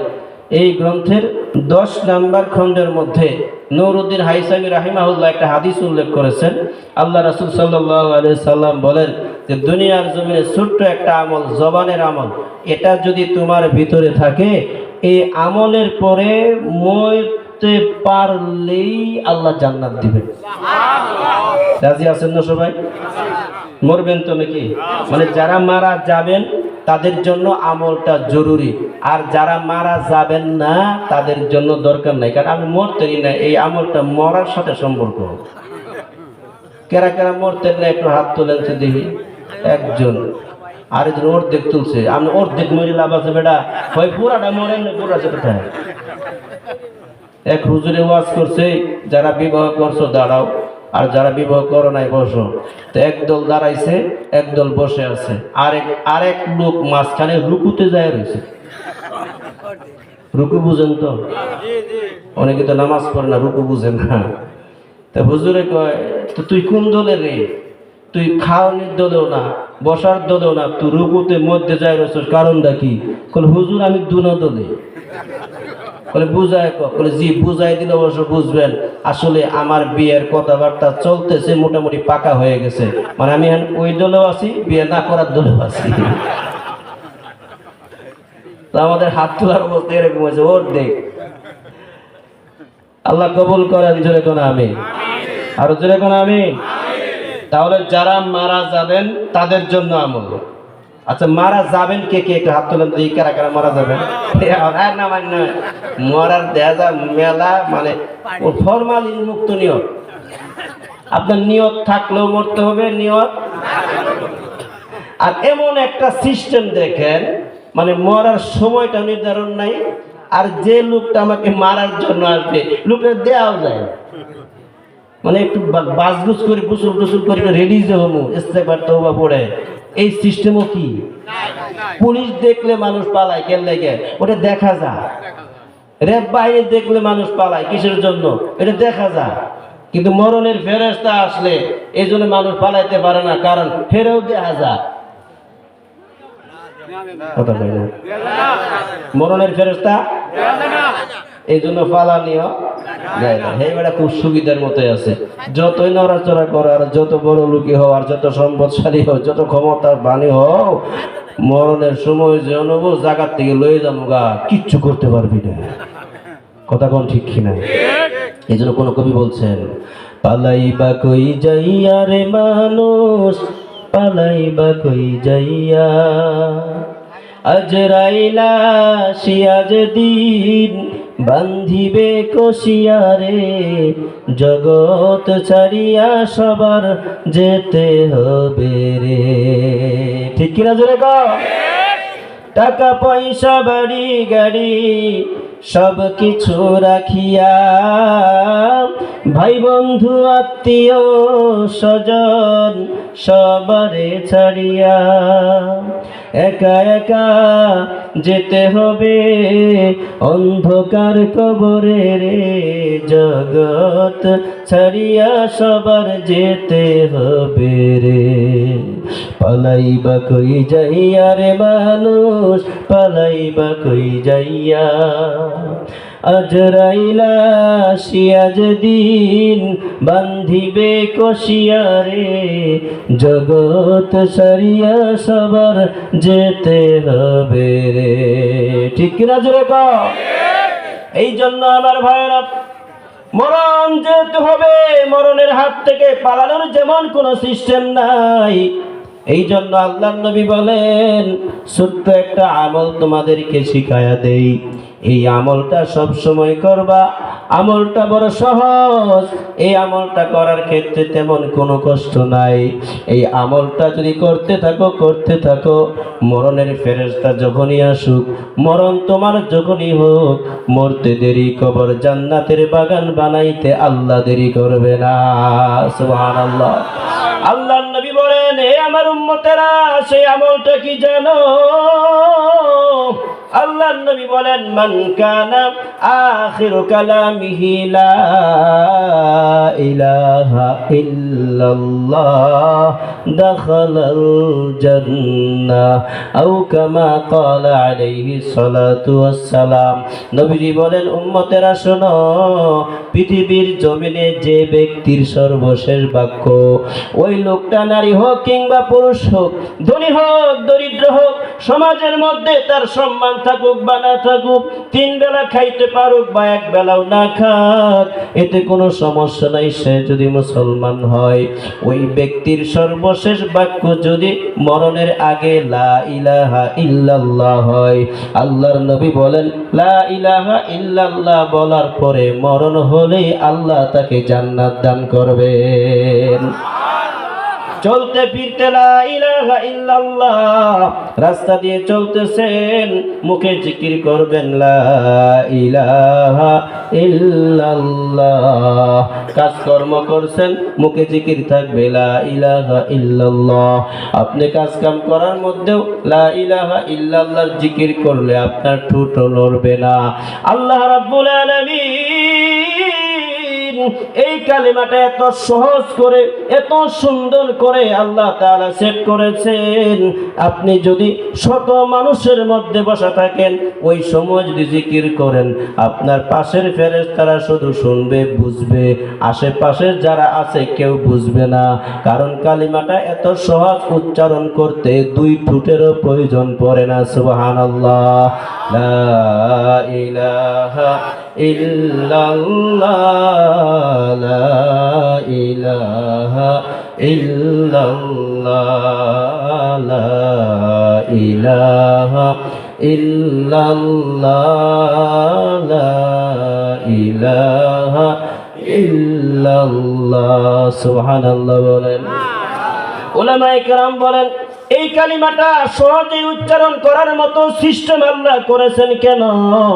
এর জবাবে উলামায়ে কেরাম বলেন মরণের সময় শয়তান ধোঁকা দিবে মানুষ যেন মুখে জবানে কালিমা না পড়তে পারে, কারণ মরণের সময় কষ্টটা অত্যন্ত অসহনীয় কষ্ট শুরু হয়ে যাবে। নবীজি বলেন পাপীদের জান যখন কবজ করা হবে, বেনমাজির জান যখন কবজ করা হবে, বেপরদা নারীর জান যখন কবজ করা হবে, ঘুষখোরের, সুদখোরের, ঘুষখোরের, মানুষের হক নষ্ট করে যারা, মানুষের হক নষ্ট করে যারা জীবন যাপন করে দুনিয়ার জমিনে, এদের জান যখন কবজ করা হবে, আল্লাহ নবী বলেন একটা ছাগলকে জবাই করা ছাড়া তার শরীরের চামড়া যদি টেনে টেনে ছিঁড়ে ফেলা হয়, ওই ছাগলটার যে পরিমাণ কষ্ট হবে, বেনমাজি, বেপরদা নারী, মানুষের হক নষ্টকারী, সুদ ঘুষ খানেওয়ালার জান যখন কবজ করা হবে, ওই জীবিত ছাগলের চামড়া চুলার চেয়েও 100 গুণে বেশি কষ্ট হবে। নাউজুবিল্লাহ। এমন মুহূর্তে কালিমা মুখের মধ্যে সহজে আসবে না। কালিমা যদি উচ্চারণে কঠিন হইতো, বান্দারা মরণের সময় কালিমা সুন্দরভাবে সহজভাবে পড়তে পারতো না। এরপরে শয়তানের ধোঁকা তো থাকবেই বেঈমান বানানোর জন্য। উলামায়ে কেরাম বলেন কালিমাটা এমন ভাবে বানিয়েছেন ওই মরণের সময় সাকারাতুল মউত যখন শুরু হয়ে যাবে, মৃত্যুর যন্ত্রণা যখন শুরু হয়ে যাবে, ওই সময় বান্দা বান্দি যেন শুধু জিহ্বা লড়ানোর মাধ্যমে ওই কালিমা পড়ে ঈমান নিয়ে জান্নাতি হতে পারে। সুবহানাল্লাহ বলেন। এই জন্য কালিমাটাকে সহজ করে বানিয়ে দেওয়া হয়েছে। কালিমা উচ্চারণের মধ্যে কোনো কষ্ট নাই। আল্লাহর নবী বলেন চলতে ফিরতে কাজ করতে এই কালিমা পড়তে থাকবা, জিকির করতে থাকবা, মরণ যখনই আসুক তোমার টেনশন নাই, কারণ তুমি তো কালিমা পড়তে আসো। যখনই মরণ আসবে কালিমার মধ্যেই মরণ আসবে, আর কালিমার মধ্যে মরণ আসা মানেই আল্লাহ তোমাকে জান্নাত দিয়ে দিবে। আমার মা বোনেরা ঘরে যখন কাজ করে মুখে জিকির করলে মনে হয় কাজ হবে না, ঠিক কিনা? হবে না? আরো বরকত বেশি হবে। কথা বলেন ঠিক কিনা? রান্না বান্নার কাজ করবে মুখে লা ইলাহা ইল্লাল্লাহর জিকির করবে, ঘর বাড়ির কাজ করবে লা ইলাহা ইল্লাল্লাহর জিকির করবে। কারণ আমরা যেমন মারা যাব এইভাবে ওরা তো আর মরতো না। কথা বলেন ঠিক কিনা? ওরাও মারা যাবে। হায় হায়, মহিলা মানুষ মরে। আল্লাহু আকবার। এই জন্য মা বোনের ঘরের মধ্যে জিকিরের চালু যদি হয়ে যায়, মা বোন যখনই মারা যাবে জান্নাত দিবেন কে? জোরে কোন। আল্লাহর নবী বলেন কোন ব্যক্তির শেষ কালিমা যদি লা ইলাহা ইল্লাল্লাহ হয়, আল্লাহ রাব্বুল আলামিন মরার পরে তাকে জান্নাত দিবেন। 1 নাম্বার ফজিলত। 2 নাম্বার ফজিলত, আল্লাহর নবী বলেন কোন ব্যক্তি যদি দৈনিক 100 বার লা ইলাহা ইল্লাল্লাহ পড়ে, আল্লাহ পাক কিয়ামতের ময়দানে তার চেহারাটা 14 তারিখের চাঁদের মতো ঝলমল বানিয়ে জান্নাতের হাসরের ময়দানে তাকে উঠাবেন। সুবহানাল্লাহ। হাসরের ময়দানে ওই ব্যক্তির চেহারা 14 তারিখের চাঁদের মতো ঝলমল করতে থাকবে, তার মানে লোকটা জান্নাতি হবে। সুবহানাল্লাহ। 3 নাম্বার ফজিলত, আল্লাহর নবী বলেন পৃথিবীর জমিনে কোন বান্দা, কোন বান্দি যখন আল্লাহ পাকের জিকির করে, আল্লাহ পাকের আরশের সামনে আল্লাহ পাকের কুদরতির নূরের একটা খুঁটি আছে, জমিনের জিকির করে আরশের সামনে ওই খুঁটির মধ্যে তার আসর পড়ে। সুবহানাল্লাহ বলেন। আমেরিকা থেকে সন্তানে যেমন কল দেয়, মোবাইল যদি ভাইব্রেশন থাকে, এটা যার উপরে রাখবেন ওই যে জায়গাটা সহ কম্পমান হতে থাকে, কাঁপতে থাকে। কথা বলেন ঠিক কিনা? তখন আপনি যাই রিসিভ করেন, ওই সাইড থেকে ছেলে কো আব্বা আমি ফোন দিছি, কই বাবা তুই এতদিন পরে আমার মনে করছস। কথা বলেন ঠিক কিনা? তো দুনিয়ার জমিনে যখন আপনি লা ইলাহা ইল্লাল্লাহ পড়েন, আল্লাহ পাকের আরশের সামনের খুঁটির মধ্যে ওইভাবে ভাইব্রেশন হয়ে যায়, কাঁপতে থাকে। জোরে কোন সুবহানাল্লাহ। আপনি যেমন সন্তানের মোবাইল ধরে সন্তানের সাথে কথা বলেন, আল্লাহ পাক ওটাকে রিসিভ করেন, ওই খুঁটির সাথে আল্লাহ কথা বলেন, কিরে তুই কাঁপতাছস কেন লাইগা? নূরের খুঁটি আল্লাহকে জবাব দেয়, মালিক দুনিয়ার জমিনে তোমার এক বান্দা তোমাকে কোনোদিন দেখে নাই, তোমাকে না দেখে ভয় করে, তোমার জাহান্নামকে ভয় করে, তোমার জান্নাত পাওয়ার জন্য দুনিয়ার জমিনে জিকির করে আল্লাহ, ওর জিকিরের প্রভাব আমি খুঁটির মধ্যে পড়েছে, এই জন্য আমি কাঁপতে আছি। সুবহানাল্লাহ। আল্লাহ বলেন খুঁটি থেমে যাও। খুঁটি ডাকতে বলে মালিক, দুনিয়ার জমিনে যে তোমাকে না দেখা জিকির করে, তাকে যতক্ষণ পর্যন্ত মাফ না করবা ততক্ষণ পর্যন্ত আমি খুঁটি থামতে পারবো না। আল্লাহু আকবার বলেন। আল্লাহ বলেন খুঁটি থেমে যা, আমাকে না দেখে যে আমার জিকির করে, আমি তার জিন্দেগির গুনাহ মাফ করে দিলাম। তাহলে লা ইলাহা ইল্লাল্লাহ বলার মধ্যে ফজিলত আছে না নাই? পাওয়ার কিরকম? নবীজি বলেন একদিকে 7 আসমান জমিন, আরেক দিকে সূত্র, এই কালেমা ওজন কার বেশি? জোরে কোন কার? চিল্লা এখন আল্লাহু আকবার।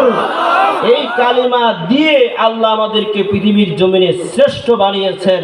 এই শ্রেষ্ঠত্ব যদি ধরে রাখতে না পারি, গুনার মাধ্যমে যদি ধ্বংস করি, ক্ষতি কিন্তু চূড়ান্ত পর্যায়ের হবে।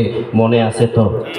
তার জান্নাতে যাওয়া আরেকটা আমল, চলতে ফিরতে উঠতে বসতে এই আমলটা করবেন। পারবেন তো? সকলেই পারবেন?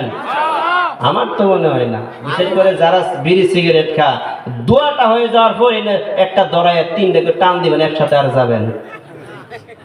কই হাবো জিকির কই কি? একজনে কেউ দুস্থ, হুজুর না কইলো জিকির করার লাগে, তুই যে সিগারেট খাইতেছ, ওই দূর বাদ দে, বলতে জিকির নিকির হুজুর নাই করবো।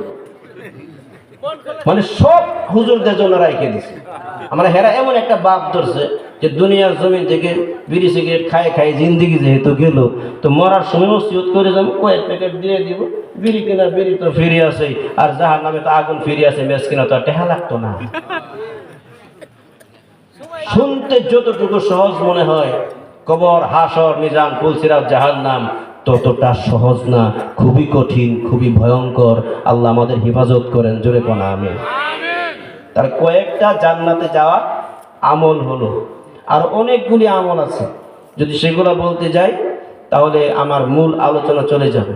তো পরবর্তীতে জান্নাতে যাওয়ার আরেকটা আমল যেটা আপনাদের সামনে বলতে চাচ্ছি, সে আয়াত আমি আপনাদের সামনে তেলাওয়াত করেছি। আয়াতটি হচ্ছে 9 নম্বর পারা, 11 নম্বর পারা, 5 নম্বর পৃষ্ঠা, 9 নম্বর সূরা, সূরাতুত তাওবার 119 নম্বর আয়াত।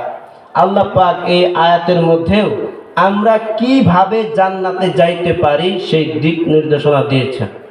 এই আয়াতের মধ্যে আল্লাহ তাআলা মাত্র 2টা বিষয় উল্লেখ করেছেন। কয়টা বিষয়? 2টা বিষয় আল্লাহ বলে দিয়েছেন, ঈমানদারেরা এই 2টা বিষয়ের উপর আমল করে কবর পর্যন্ত আসার দায়িত্ব তোমার, আর কবর থেকে নিয়ে হাসর, মিজান, পুলসিরাত পার করে জান্নাত পর্যন্ত পৌঁছানোর দায়িত্ব স্বয়ং আল্লাহর। জোরে করে আল্লাহু আকবার। আমার ভাইরা, আল্লাহ বলেন ইয়া আইয়ুহাল্লাযীনা আমানুত্তাকুল্লাহ ওয়া কুনু মা'আস সাদিকিন। আল্লাহ বলেন ইয়া আইয়ুহাল্লাযীনা আমানু, হে দুনিয়ার ঈমানদারেরা, যদি দুনিয়ার জমিনটা, দুনিয়ার জীবনটা যদি সুন্দর করতে চাও, মরণটা যদি ঈমানের মরণ চাও, মরার পরে কবরটা যদি জান্নাতের বাগান বানাইতে চাও, 30,000 বছরের পুলসিরাত বিদ্যুৎ আকারে চোখের পলকে যদি পার হতে চাও রে মুমিন, জাহান্নাম থেকে মুক্ত হয়ে যদি জান্নাতে যাইতে চাও, আল্লাহ বলেন এই আয়াতের মধ্যে আমি 2টা বিষয় নির্দেশ দিলাম। আমল করে কবরে আসো, সকল বিপদের ঘাটি পার করে আল্লাহ তোমাকে জান্নাত পর্যন্ত পৌঁছায়া দিবে। 2টি আমলের মধ্যে 1 নাম্বার হচ্ছে আল্লাহ বলেন ইত্তাকুল্লাহ, আমি আল্লাহ যত বড় করে দুনিয়ার জমিনে আমি আল্লাহকে ভয় করবা। আমি আল্লাহর ভয় তোমার ভিতরে রাখবা। কেন রাখবা জানো? দুনিয়ার মধ্যে যে ব্যক্তি যত বড় হয়, দুনিয়ার মধ্যে যে ব্যক্তির যত পাওয়ার হয়, দুনিয়ার মধ্যে যে ব্যক্তির যত ক্ষমতা হয়, মানুষ তাকে তত বেশি ভয় করে। কথা বলেন ঠিক কিনা? একজন রিকশাওয়ালাকে মানুষ ওই পরিমাণে ভয় করে না যে পরিমাণে ভয় একজন মেম্বার সাহেবকে করে। কথা বলেন ঠিক কিনা? মেম্বার সাহেবকে ওই পরিমাণ ভয় করে না যে পরিমাণ ভয় একজন চেয়ারম্যান সাহেবকে করে। দুনিয়ার সমস্ত চেয়ারম্যানকে একত্র করলে মানুষ ওই পরিমাণ ভয় করে না একজন এমপি সাহেবকে মানুষ যে পরিমাণ ভয় করে, বা দেশের সমস্ত এমপি মন্ত্রীদেরকে একত্র করে ওই পরিমাণ ভয় করে না যে পরিমাণ একজন প্রধানমন্ত্রীকে করে। কথা কোন ঠিক কিনা? কারণ কি? পাওয়ার যার যত বেশি মানুষ তাকে ভয় করে তত, কথা বলে না, তত বেশি। আর মানুষ সবাই চায় পাওয়ার বাড়ুক, কেউ চায় না পাওয়ার কমুক। এক দারোগা ছিল, দারোগার মনে মনে নিয়তে ওসি হইব, চেষ্টা তদবির অনেক করছে কিন্তু কাম হয় না। হুজুরদেরকেও দাওয়াত করে খাওয়াইছে, দোয়া করছে কিন্তু কাম হয় না। তো বিবিটাকে কয় আমার একটা পরামর্শ শুনবা। কি বিষয়ে? যে তুমি যে চেষ্টা করতেছো এই বিষয়ে। দেখবেন মাঝে মধ্যে বিবিদের পরামর্শ শুনতে হয়, তাহলে সংসারের মধ্যে বেজাল লাগে। যদি পাত্তা না দেন তাহলে হঠাৎ যদি কোনোদিন প্রয়োজন পড়ে, ওই প্রয়োজন যদি তার কাছে পুরা করতে চান বা কিছু চান, তখন সে দিবে না। কি বলবে জানেন? আমি তো তোমার সংসারের কেউ না। কথা বল না কেন? আজকে প্রয়োজন পড়ছে আমাকে ডাকতেছো, এতদিন তো আমাকে ডাকো নাই। এরপরে শুরু করবে 1 নাম্বার 2 নাম্বার দিয়ে তারিখ সহ, অমুক বছরের অমুক মাসে এত তারিখে এই কাজটা তুমি করেছো না, আমাকে জিজ্ঞেস করেছিলে। পরে জানুয়ারি মাসের 16 তারিখ দুপুর 2টা 25 মিনিটের সময় এই যে কাজটা করেছিলে আমাকে বলেছিলে, এখন কেন আমাকে বলতেছো? তাহলে দেখবেন মানে উপকার আপনি যতটুকু নিতে চাইছিলেন একবারে পুরো এক কিতাব বিনা লুকমায় আপনার মুখস্থ শোনায় দিবে আপনার পুরা জিন্দিগি। কথা কোন ঠিক না? এই জন্য বিবিদের কথা মাঝে মধ্যে কি করতে হয়? শুনতে হয়। মহিলারা মোটামুটি খুশি, আল্লাহ যাক একটা বালা ওয়াজ হুজুরে করছে, হুজুর রে আল্লাহ মরা রাখ পর্যন্ত বাঁচাই রাখুক। একটা কমন দোয়া, এটা আল্লাহ কবুল করবই। তো দারোগা সাহেব বিবিকে বলতে, ঠিক আছে একটা বুদ্ধি দে। আবার মনে রাখি তোদের বুদ্ধি কিন্তু মাঝে মধ্যে উল্টা হয়ে যায়, চাক্কা উল্টা মারে। বলে না, এটা সোজা হবে। তুমি এক কাজ করো, ওই ফকির নিজে আছে এদেরকে দাওয়াত দিয়ে খাওয়াও, এরা দোয়া করলে হয়তো কবুল হইতে পারে। ঠিক আছে। তো পাওয়ার বাড়ানোর জন্য দারোগা থেকে ওসি হওয়ার জন্য ফকির দাওয়াত দিছে, মোটামুটি ভালো খাওয়ার আয়োজন করছে। আর ওনারা তো ভালো খানা পায় না। ফকির সাধারণত যারা থাকে, ফকির থাকে, দরিদ্র থাকে, এরা কিন্তু ভালো খাবার সহজেই পায় না। তো ওই দিন পাওয়ার মানে খাদ্য ভালো পায়, মনে করেন 2024-এর পুরা খাওয়াই খাইছে। খাওয়ার পরে দোয়া করতেছে। এখন ফকির ওদের লেখাপড়া নাই, মূর্খ মানুষ, এরা চৈদারি কারে কয়, দফাদারি কারে কয়, পুলিশ কাকে বলে, দারোগা কাকে বলে, ওসি কাকে বলে, এগুলা যদি এরা বুঝতো তাহলে কি আর হয়ে একবার ফকিরের কাছে দোয়া চাইছে, ভাই আমার তো দোয়া করে বড় মুসিবতে আছে। ফকির কো আমার দোয়া কবুল হইলে আমি কি আর ভয় থাকতাম? বুঝে নাই আসলে নাই। আর অনেক ফকির বিপদে থাকে, একজন আরেকজন জিজ্ঞাসা করতেছে কি দিনকাল কেমন যাইতেছে? বলে না, ভিক্ষে করার ইতিহাস এই বছর সবচেয়ে নিম্নমানের। কেমনে? বলে যাকেই বলি ভাই 10টা টাকা দেন, সে বলে পরে নিও। বলি 5টা টাকা দেন, বলে পরে নিও। এই যে পরে নিও করতে করতে এই পর্যায়ে প্রায় 2 লক্ষ টাকা আমার বাকি। বিপদ সবারই আছে, কথা বল ঠিক। তো এই ফকির নিয়ে দারোগার জন্য দোয়া করতেছে, আল্লাহ এই দারোগা আমাদেরকে সুন্দরভাবে খাওয়াইয়া আমাদের তৃপ্তি করেছে, পেটটা ভরে গেছে রে মালিক, আমরা বড় খুশি। আল্লাহ তোমার দরবারে দোয়া করি, তুমি এই দারোগারে পুলিশ বানায়া দাও। এবার ভালো হয়েছে না? তো পুলিশ দারোগাটা আগেই কইছিলাম তোর এই ফয়সালার মধ্যে বেজাল হয়ে যাবো গা, এখন বলাইছে না তোর স্বামীরে পুলিশ বানাই দিছে। তো সবাই চা পৃথিবীর জমিনে তার পাওয়ার কি বাড়ুক, কারণ পাওয়ার যার বেশি থাকে পাওয়ারের মধ্যে একটা আত্মতৃপ্তি আছে। কথা বলেন ঠিক কিনা?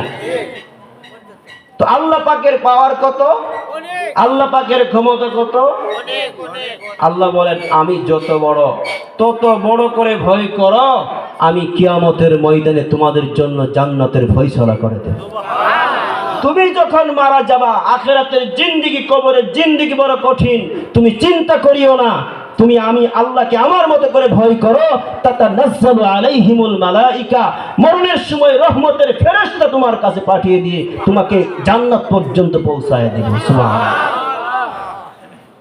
আপনারা বলেন তো দেখি, সারা পৃথিবীর মানুষ যদি একত্র হয়, একত্র হওয়ার পরে আপনাদের যে এলাকা আছে পরমানন্দপুর, এই এলাকাটা উল্টায় দিতে পারবে? বুঝে শুনে কথা বলেন। গোটা পৃথিবীর মানুষ যদি একত্র হয়, এই এলাকা উল্টিয়ে দিতে পারবে? ক্ষমতা আছে? পারবে? আল্লাহ পারবো তো? আল্লাহ পারবো? এটা বুঝেন তো? কবি বলেন, উস্ত সুলতা হর সে খাহাদ আকুনাদ, আলমেরা দর্দ মে বীরা কুনাদ, উস্ত সুলতা নি মুসাল্লাম মরওয়ারা, নিস্ত কাসরা জুহরায়ে চুয়াচরা। কবি বলেন, আল্লাহর ক্ষমতা তুমি জানো? আল্লাহ এত ক্ষমতার মালিক।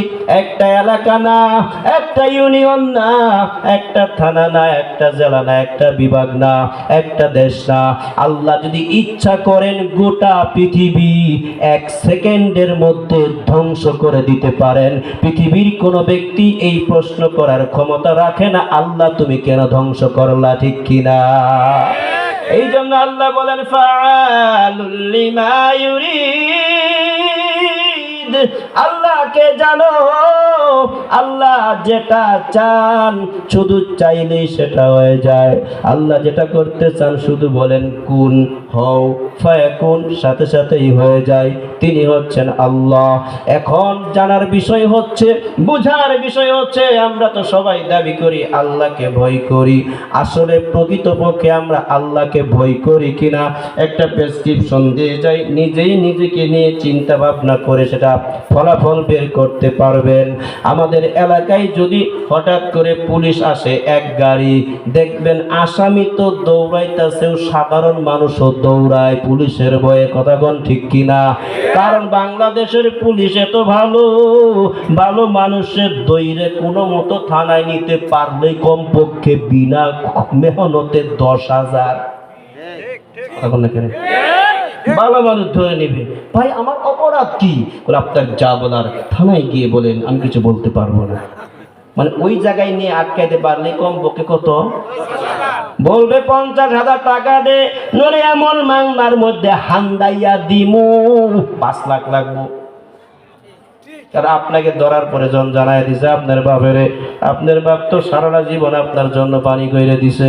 যখন শুনছে সন্তানরে পুলিশে ধরছে, কোনো দোষ নাই, সংবাদ আইছে, মাত্র 1 ঘন্টা টাইম, 50,000 টাকা, নইলে 5 লাখেও খুলাইতো না। মামলা ঢুহায়া দিন, গাইবি মামলা। তো এতদিন যারা গাইবি মামলা করতো, আল্লাহ কত সুন্দর করে তাদের গায়েব কইরা দিছে। সুবহানাল্লাহ, ঠিক কিনা? এই জন্য ক্ষমতা পায় লাভানি উচিত না, এটা খারাপ। কথা কোন ঠিক কিনা? এখন আমার প্রশ্ন হচ্ছে, এই যে পুলিশ আসলো, আপনার বিরুদ্ধে কোনো মামলা নাই, আপনি জানার পরেও দৌড় দিছেন, কারণ ধরা বললেই 10,000 উঠিয়ে দিত না। কথা কোন ঠিক কিনা? আপনি পলায় গেলেন কার বয়ে? পুলিশের ভয়ে। যে পুলিশের পাওয়ার দারোগার সমান না, যে পুলিশের পাওয়ার ওসির সমান না, যে পুলিশের পাওয়ার ডিসির সমান না, যে পুলিশের পাওয়ার এনএসআই সমান না, মানে কোনো অফিসারের সমান না। পুলিশ তো পুলিশই। এই পুলিশকে যতটুকু ভয় করে আপনার জায়গা ছাইড়ে দিলেন, এই পরিমাণ ভয় যদি আল্লাহরে করতেন, খোদার কসম 5 ওয়াক্ত আজান হওয়ার পরে একজন বালেক পুরুষ বাড়িতে থাকার কথা না, দোকানে থাকার কথা না। আপনি শুধু বলবেন আমি আল্লাহকে ভয় করি, এটা মুখে বললে হবে না, কাজে পরিণত। আরে মুয়াজ্জিন যে বলে হাইয়া আলাস সালাহ, নামাজের দিকে আসো, এটা কি মুয়াজ্জিনের কথা না কার কথা? জোরে বলেন, কার কথা? আল্লাহর কথা মুয়াজ্জিনের জবান দিয়ে মসজিদের মাইকে প্রকাশ হচ্ছে, মানে আল্লাহই ডাকতেছে এখন নামাজের দিকে আসো। আপনি যদি আল্লাহকে ভয় করতেনই দোকানে থাকতে পারতেন না নামাজের সময়। আপনি যদি আল্লাহকে ভয় করতেনই আপনি খেতে থাকতে পারতেন না নামাজের সময়। আপনি যদি প্রকৃতপক্ষে আল্লাহকে ভয় করতেনই তাহলে নামাজের সময় আপনি ঘুমায় থাকতে পারতেন না। আপনি যদি আল্লাহকে প্রকৃত ভয় করতেনই তাহলে আপনি আপনার চেম্বারে বসে থেকে নামাজের রক্ত আপনি ব্যয় করতে পারতেন না। যেহেতু আল্লাহর ডাকে আপনি সাড়া দিচ্ছেন না, তার মানে মুখে যতই বলেন আপনি আল্লাহকে ভয় করেন, মূলত আপনি আল্লাহকে ভয় করেন না, কিয়ামতের ময়দানে জান্নাতে যাইতে পারবেন না। কথা পরিষ্কার না? এই জন্য আল্লাহ বলেন 1 নাম্বার জান্নাতে যাওয়ার জন্য যে কাজ তোমাকে করতে হবে, ইত্তাকুল্লাহ, আমি আল্লাহকে ভয় করবা। আল্লাহর ভয় যার ভিতরে থাকবে তার 1 নাম্বার লাভ হচ্ছে ছোট থেকে নিয়ে বড় কোনো নেকের কাজ তার থেকে ছুটে যাবে না। যে কোনো নেকের কাজ করা তার জন্য সহজ এবং আনন্দের হবে। সুবহানাল্লাহ বলেন। সহজ হবে, আনন্দের হবে। নেকের কাজ যত বড়ই হোক। সাহাবায়ে কেরামের সামনে জিহাদের ডাক আইসে গেছে। জিহাদ মানে শ্বশুর বাড়ি যায় বয়ে বয়ে খাওয়ার মতো আমল, ঠিক না নাকি? পৃথিবীর জমিনে সবচেয়ে কঠিন কাজ মারো এবং মরো, মানে মরতে মরতে শহীদ হও। শরীরের মধ্যে তীর লাগতেছে, বর্ষা লাগতেছে, তলোয়ারের আঘাত লাগতেছে, এরপরেও পিছপা হয় নাই। আঘাত করতে করতে করতে করতে জিহাদের ময়দানে শহীদ হয়ে গেছেন। এই কঠিন কাজটা কেন করছেন? ওই আল্লাহর ভয় যে দিলের মধ্যে পরিপূর্ণ আছে, এই জন্য এই কাজটা আল্লাহ সহজ করে দিছে, আনন্দের করে দিছে। সাহাবায়ে কেরাম হাসতে হাসতে জিহাদ করে শহীদ হয়ে জান্নাতে হয়ে গেছেন। অনেক ইতিহাস আছে, সুযোগ যদি কখনো হয় ইনশাআল্লাহ বলবো। এই জন্য আল্লাহ বলেন 1 নাম্বার আমি আল্লাহকে ভয় করো, তোমার নেকের কাজ যত ছোট বড়ই হোক সেটা করা তোমার জন্য সহজ হবে। 2 নাম্বার গুনাহের কাজ তোমার ছাইরে দেওয়া সহজ হবে। সুবহানাল্লাহ বলেন। আল্লাহর ভয় যখন থাকবে, যে এখন যদি আমার বাবা থাকতো এই কাজটা আমি করতে পারতাম না, করতে পারতাম না। আমার শিক্ষক যদি থাকতো এই অপরাধ আমি করতে পারতাম না, আমি করতে পারতাম না। আচ্ছা এই গুনার কাজ যে করতেছি, অপরাধ করতেছি, আমার মা যদি এখানে থাকতো আমি কি অপরাধ করতে পারতাম না, করতে পারতাম না। সুতরাং আমার বাবা যেভাবে আমাকে দেখতেছেন, আমার মা আমাকে যেভাবে দেখেন, আমার শিক্ষক আমাকে যেভাবে দেখেন, আমার কোনো মুরব্বী আমাকে যেভাবে দেখলে আমি গুনাহ অন্যায় অপরাধ করতে পারি না, প্রশাসনের কোনো ব্যক্তি যদি আমার কাছে থাকে আমি অন্যায় কাজ করতে পারি না, আমার আল্লাহ তো আমার সাথেই আছেন, আমি কিভাবে এই অন্যায় কাজ করি? আল্লাহ বলেন ওয়া হুয়া মাআকুম আইনামা কুনতুম। হে বান্দা বান্দিরা, দুনিয়ার জমিনে তুমি যেখানে আছো আমি আল্লাহ সেখানে আছি। আর আমি আল্লাহ কত বড় দয়ালু জানো দেখো।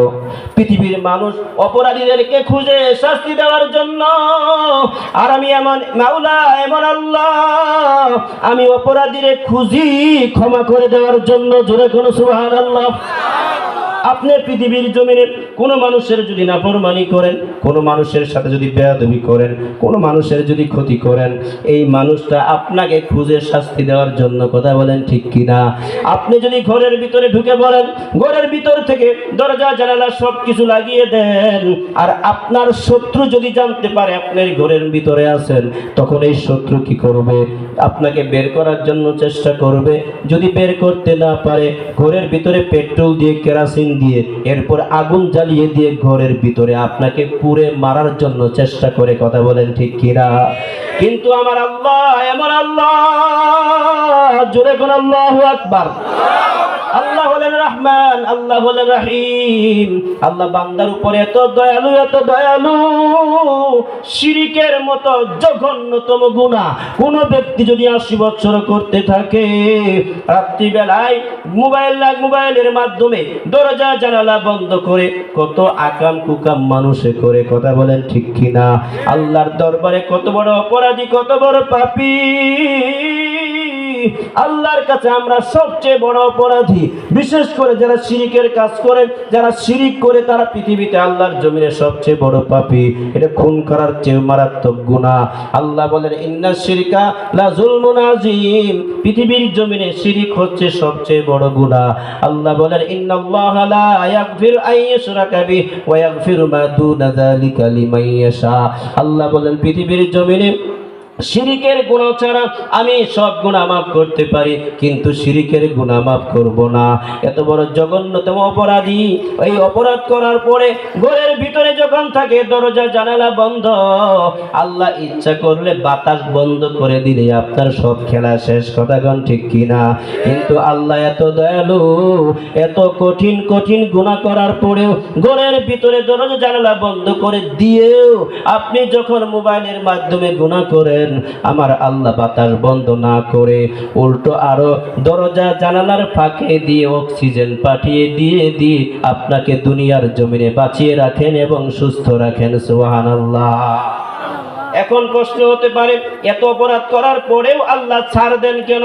এত অপরাধ করার পরেও আল্লাহ গজব দিয়ে ধ্বংস করেন না কেন? এর দুইটা কারণ। এক নাম্বার কারণ হচ্ছে আল্লাহ পাক গুনাহ করার পরেও অপরাধীকে ছাড় দেন, অপরাধীকে আরো দীর্ঘদিন বাঁচাইয়া রাখেন। তার এক নাম্বার উদ্দেশ্য হচ্ছে, দেখি আমার এই পাপী বান্দা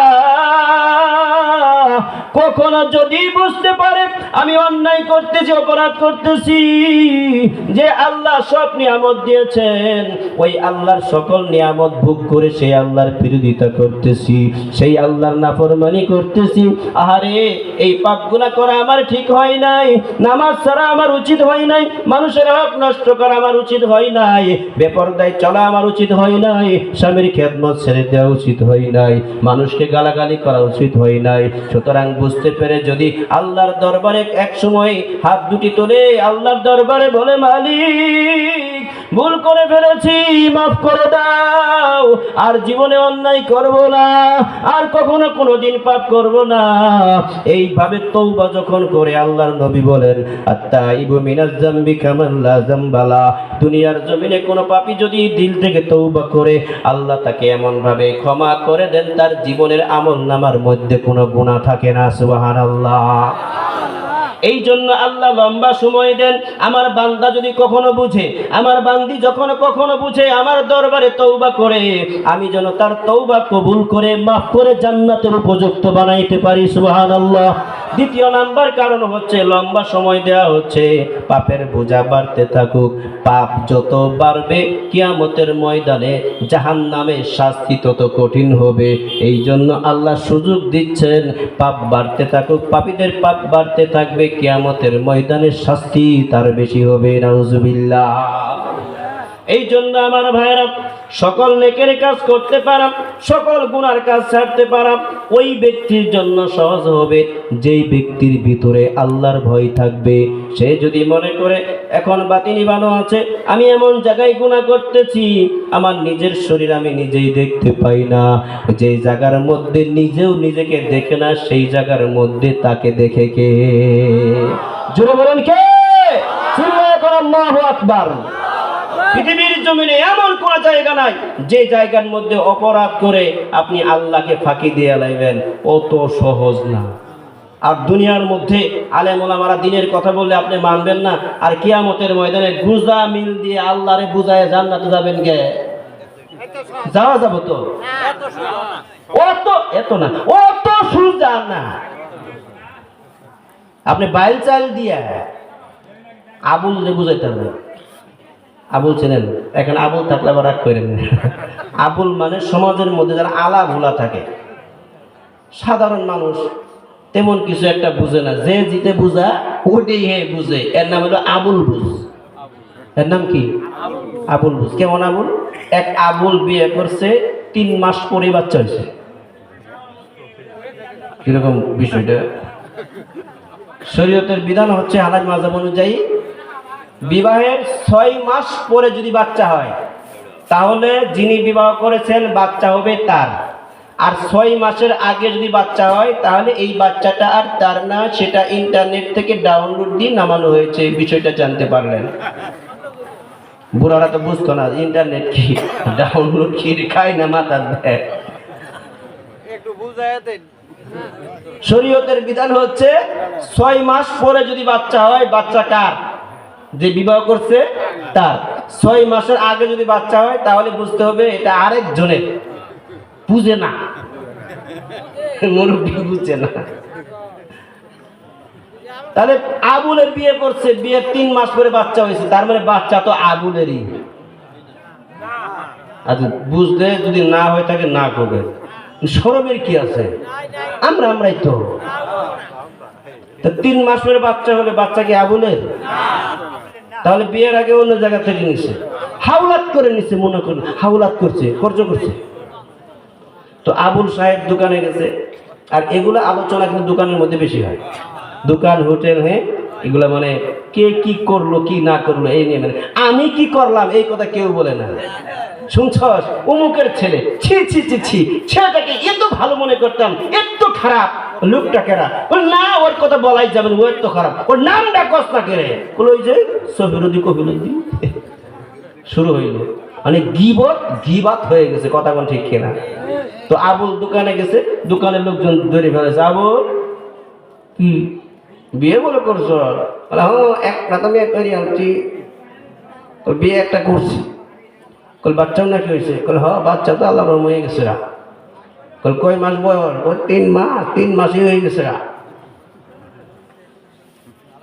তো দোকানের লোকেরা বলতেছে, আবু তোর সর্বনাশ হয়ে গেছে রে।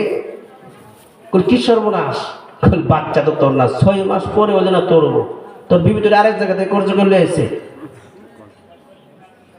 কি বলতেছেন তোমরা? আপনি কি কইতেছেন এটা?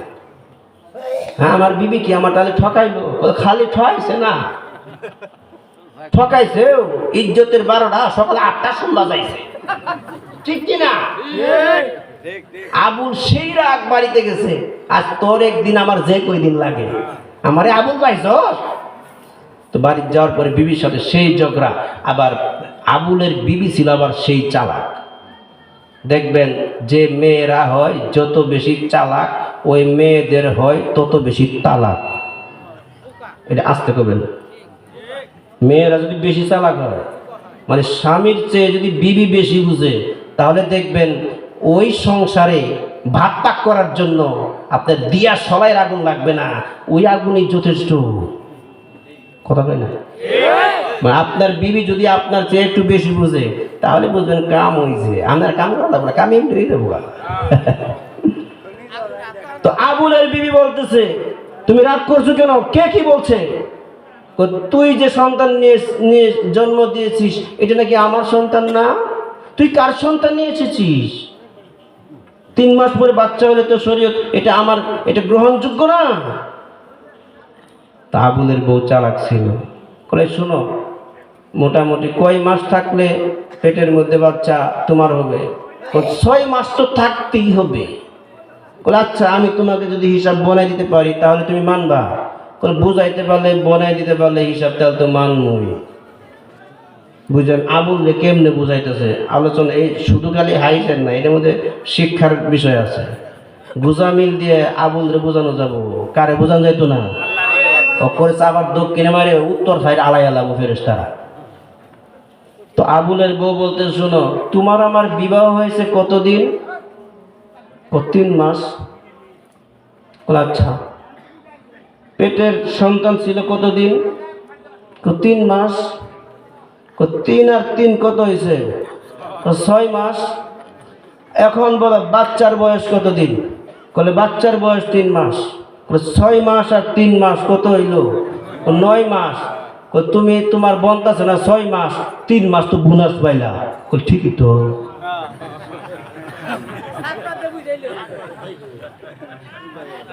7 5 14 কয়ে আবুল রে বোঝানো যাবে, কিয়ামতের ময়দানে আল্লাহকে বোঝানো যাবে।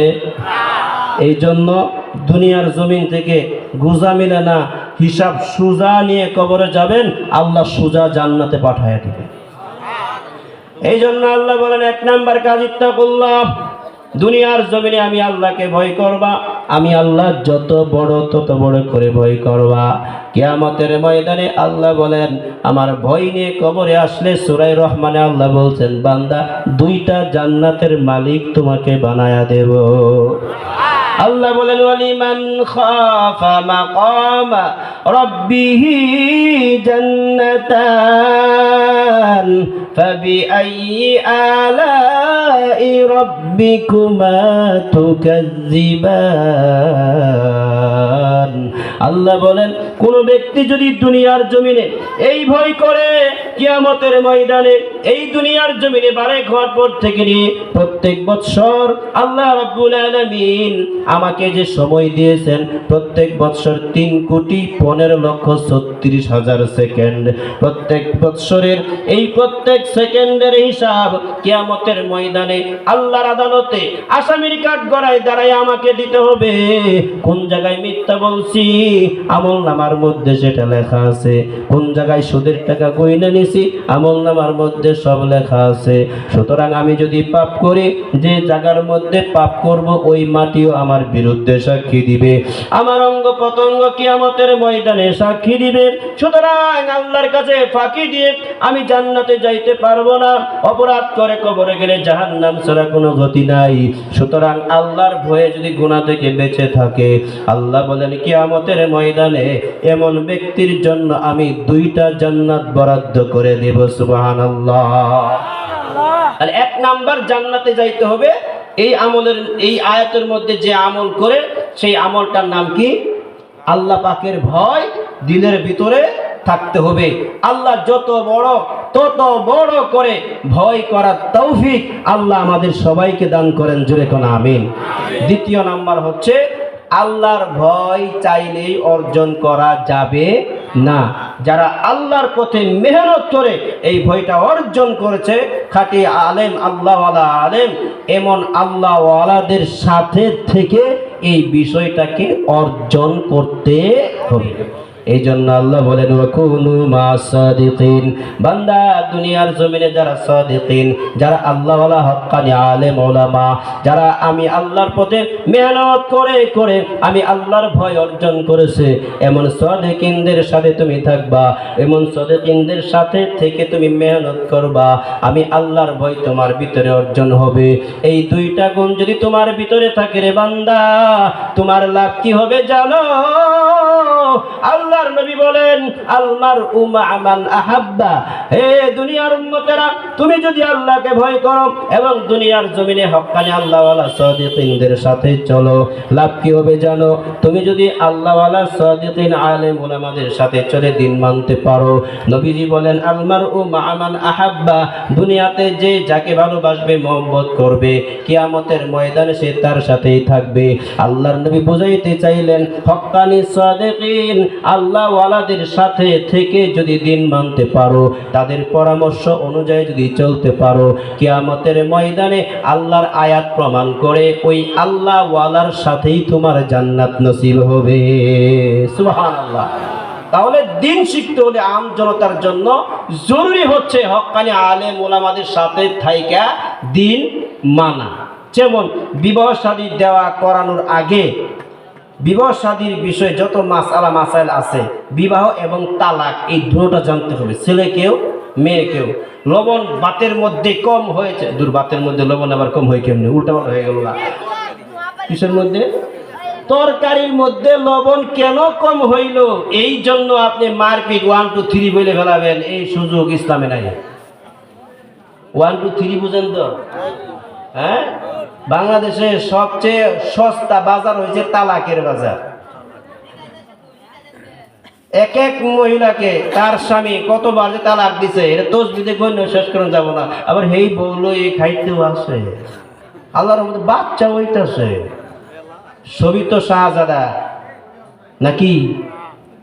3 তালাক না আরো বেশি তালাক দিয়ে এরপরে বিয়ে বাচ্চা নিয়ে সংসার চালাইতেছে। নাউজুবিল্লাহ, জুড়ে বলেন। তো বিয়ে শাদীর আগে এই মাসলা মাসুল্লাহ একরাম থেকে জেনে নেবেন ছেলে এবং মেয়ে, এবং এটাও জেনে নেবেন হুজুর বিবাহ শাদীর যে দিন ধার্য করা হবে ওই দিন আসার কতদিন আগে থেকে, এবং বিবাহ শাদীর যেদিন হবে এরপরে আর কতদিন বক্স বাজাইয়া নাচানাচি গান বাদ্য বাজানোটা সুন্নত, এটাও কয়ে দিবেন। বুঝে নাই কে? বিবাহ শাদীর মধ্যে গান বাদ্য বাজে না? কথা কোনটা কেড়ে? তাহলে এটাও জানিয়ে নেবেন। এরপরে ছেলেকে মেয়েকে গোসল করানোর ক্ষেত্রে বিবাহের মধ্যে ওই যে গায়ে হলুদ দেওয়ার নামে যে অপকর্ম হয়, নারী পুরুষের অবাধ মেলামেশা, হ্যাঁ, এটা কিভাবে করবেন এটাও কয়ে নিয়েন। আল্লাহ আমাদের হিফাজত করেন, জোরে কোন আমিন। এই জন্য আল্লাহ বলছেন কুনু মা'আস সাদিকিন। এবং জান্নাত পাওয়ার জন্য কেমন ব্যক্তির হাতে বয়াত হয়ে আপনি আমল করবেন সে বিষয়টাও আজকের এই অল্প আলোচনার মাধ্যমে ইনশাল্লাহ আমি বোঝানোর চেষ্টা করবো। আমার মূল আলোচনা যেটা, এই আপনার উত্তর কেন গায়ে কিয়ামতে জায়গা, আমরা তো জান্নাতে যাইতেছি, আরে কথা কই না, যারা উঠতে যাবেন গে তারা জান্নাত থেকে বাইরে যাইতেছেন গে, আমি জোর করে বয়ে রাখতাম না। মানে উনি একটু কথাবার্তা হইতেছে, উনি কি হয়ে গেতেছে গা, মমতা যাই করছে না কি উনি দেখো জানলাম, মানে এতটুকু ধৈর্যও নাই উনি। হোক রাস্তায় যারা বেজাল করতেছেন, এখান থেকে কেউ যদি উঠতে জায়গা, এই গুণায় আপনার জাহান্নামে যাওয়ার জন্য যথেষ্ট হয়ে যাবে ইনশাল্লাহ। আল্লাহ হেফাজত করেন, জোরে কোন আমিন। এখন দোয়া হবে, বাইরে যারা আছেন ভিতরে চলে আসেন, যাওয়ার সময় খাদ্যও দেওয়া হবে, বাইরে যারা আছে একটা টুকরাও দিবেন, ঠিক আছে ইনশাআল্লাহ। এবার মূল আলোচনা, আল্লাহ ওয়ালা সাদিকিন কারা, এর পরিচয়টা শুধু দিয়ে যাব, আপনারা মিলাবেন। যারা অনেক পীর সাহেবের কাছে, দয়াল বাবা কেবলা কাবার কাছে মানে মুরিদ হয়েছেন জান্নাত পাওয়ার জন্য, বেড়া বাইল দিয়ে আমাদের টেহা নিল, ছাগল নিল, মুরগি নিল, মুরগা নিল, সে কিন্তু গরু নিল, সবই নিল, মরার পরে দেখবেন পীর সাহেব মার খাইতেছে, তাহলে আপনি তো জান্নাতে যাবেনই, ঠিক না? পীর যদি মার খায় আপনার অবস্থা কি হবে? তাহলে আপনি দেন, আপনার সংসারের সবকিছু দিয়ে ফেলেন একজন আল্লাহওয়ালাকে, আমার পক্ষ থেকে কোনো বাধা নিষেধ নাই। আমার কথা হইল, আপনি যেহেতু কিছু দিচ্ছেন, আপনাকে জান্নাতে যেতে হবে, কথা বলেন না? আপনি তো জান্নাতে যাওয়ার জন্যই তাদের কাছে মুরিদ হয়েছেন। এখন উনি যদি আপনাকে জান্নাতে নিতে না পারে, কি কি কারণ থাকলে নিতে পারবে, কি কারণ থাকলে নিতে পারবে না, এই বিষয়টা আমার জানাই দেওয়া আপনাদের কাছে, এটা যে দায়িত্ব, আর আপনাদের এটা জানা আজকের বক্তা হিসেবে আপনাদের অধিকার। আমি যদি না বলি, দায়িত্ব পালন করলাম না, আমার কবিরা গুনাহ হবে, আর আপনার যে কথা বলতে না দেন, অধিকার থেকে বঞ্চিত হবেন, আপনাদেরও কবিরা গুনাহ হবে। এই জন্য গুরুত্বের সাথে শুনতে হবে, আপনার পীর কেমন হবে, একজন হক্কানি সাদিকিন আল্লাহওয়ালা কেমন হয়। সিয়ারুল আকতাব নামে একটি গ্রন্থ আছে, ঘটনা আপনাদের জানা আছে, আমি শুধু খালি ঘটনাটা আপনাদেরকে বলে তার আমলগুলি বলে দেব, আপনারা দিলের কানে শুনে ইনশাআল্লাহ আমল করবেন। আমল করতে পারলেই মরার পরে জান্নাত দিবেন কে? আল্লাহ। যদি বলেন কে? আল্লাহ। আমার ভাইয়েরা, সিয়ারুল আকতাব নামক গ্রন্থের মধ্যে এমন একজন সাদিকিন আল্লাহওয়ালার কাহিনী উল্লেখ করা হয়েছে, যার নাম ছিল কুতুবউদ্দিন রহমতুল্লাহি আলাইহি। জন্মের 2 বৎসর পরে দুনিয়ার জমিন থেকে বাবা বিদায় নিয়েছে। মা ছিল দরিদ্র, অন্যের বাড়িতে কাজ করে খাইতো, কিন্তু মা এত ধার্মিক ছিলেন, অন্যের বাড়িতে কাজ করে সন্তানকে লালন পালন করতেন, কিন্তু কখনো কোনোদিন শরীয়তের বহির্ভূত কোনো কাজ জীবনে করতেন না। সুবহানাল্লাহ। কুতুবউদ্দিনের বয়স যখন 7 থেকে 8 বছর, এই কুতুবউদ্দিনকে দিন শেখানোর জন্য মাদ্রাসায় নিয়ে গিয়েছেন মা গিয়ে বললেন, হুজুর, যে শিক্ষায় শিক্ষিত হলে আমার সন্তান হাফেজ হবে, আলেম হবে, কিয়ামতের ময়দানে আমার সন্তান সুপারিশ করে আমাকে জান্নাতে নিবে, ওই শিক্ষা আমি আমার সন্তানকে দিতে চাই। আপনি হুজুর আমার সন্তানকে সেই শিক্ষাটা দিবেন। সুবহানাল্লাহ। কুতুবউদ্দিনের মা ধার্মিক আল্লাহওয়ালা হওয়ার কারণে আল্লাহ পাক কুতুবউদ্দিনের মধ্যে এমন বরকত দান করেছিলেন, এই কুতুবউদ্দিনকে হুজুর ডাকলেন, বাবার সামনে আসো। আউযুবিল্লাহ পড়লেন, বিসমিল্লাহ পড়লেন, আলিফ বা তা সা শিক্ষা দিবেন। যেহেতু ছোট্ট সন্তান, কোরআন শিখতে হইলে প্রথমে আলিফ বা তা সা শিক্ষা দিতে হয়, কথা কোন ঠিক কিনা? হুজুরে আউযুবিল্লাহ বিসমিল্লাহ পড়ার পরে আলিফ বা তা সা বলার আগে কুতুবউদ্দিন কাকি সূরা ফাতিহা মুখস্থ পড়া শুরু করে দিয়েছে। জোরে কোন সুবহানাল্লাহ। হুজুর তো অবাক হয়েছে, আরে যে সন্তানকে আলিফ বা তা সা শিক্ষা দিবে সে সূরা ফাতিহা মুখস্থ শোনায়। জোরে কোন সুবহানাল্লাহ। কুতুবউদ্দিন কাকি এর পরে থামে না, কিতাবের মধ্যে আসছে সূরা বাকারা শুরু করে দিয়েছে। 2.5 পারা, এত লম্বা, সবচেয়ে কোরআনের বড় সূরা। সূরা বাকারা শেষ করে আলে ইমরান শুরু করছে, সূরা নিসা শুরু করছে, সূরা মাইদা পড়ছে। কিতাবের মধ্যে আসছে 1 পারা 2 পারা করে করে পড়তে পড়তে কুতুবউদ্দিন কাকি ওই 6-7 বছরের সন্তান 17 পারা শোনায়া এরপরে সাদাকাল্লাহ পড়ছে। সুবহানাল্লাহ। হুজুর অবাক হয়েছে, রয়েছেন মাও চায় রয়েছে, আরে সন্তানের ভিতরে 17 পারা কোরআন, এটা কেমনে সম্ভব? হুজুর ডাক দিয়ে বলে, মা তোমার সন্তান 17 পারা হাফেজ।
illallah, la ilaha illallah, Muhammadur Rasulullah sallallahu alaihi wasallam। সকলে বলি আলহামদুলিল্লাহ।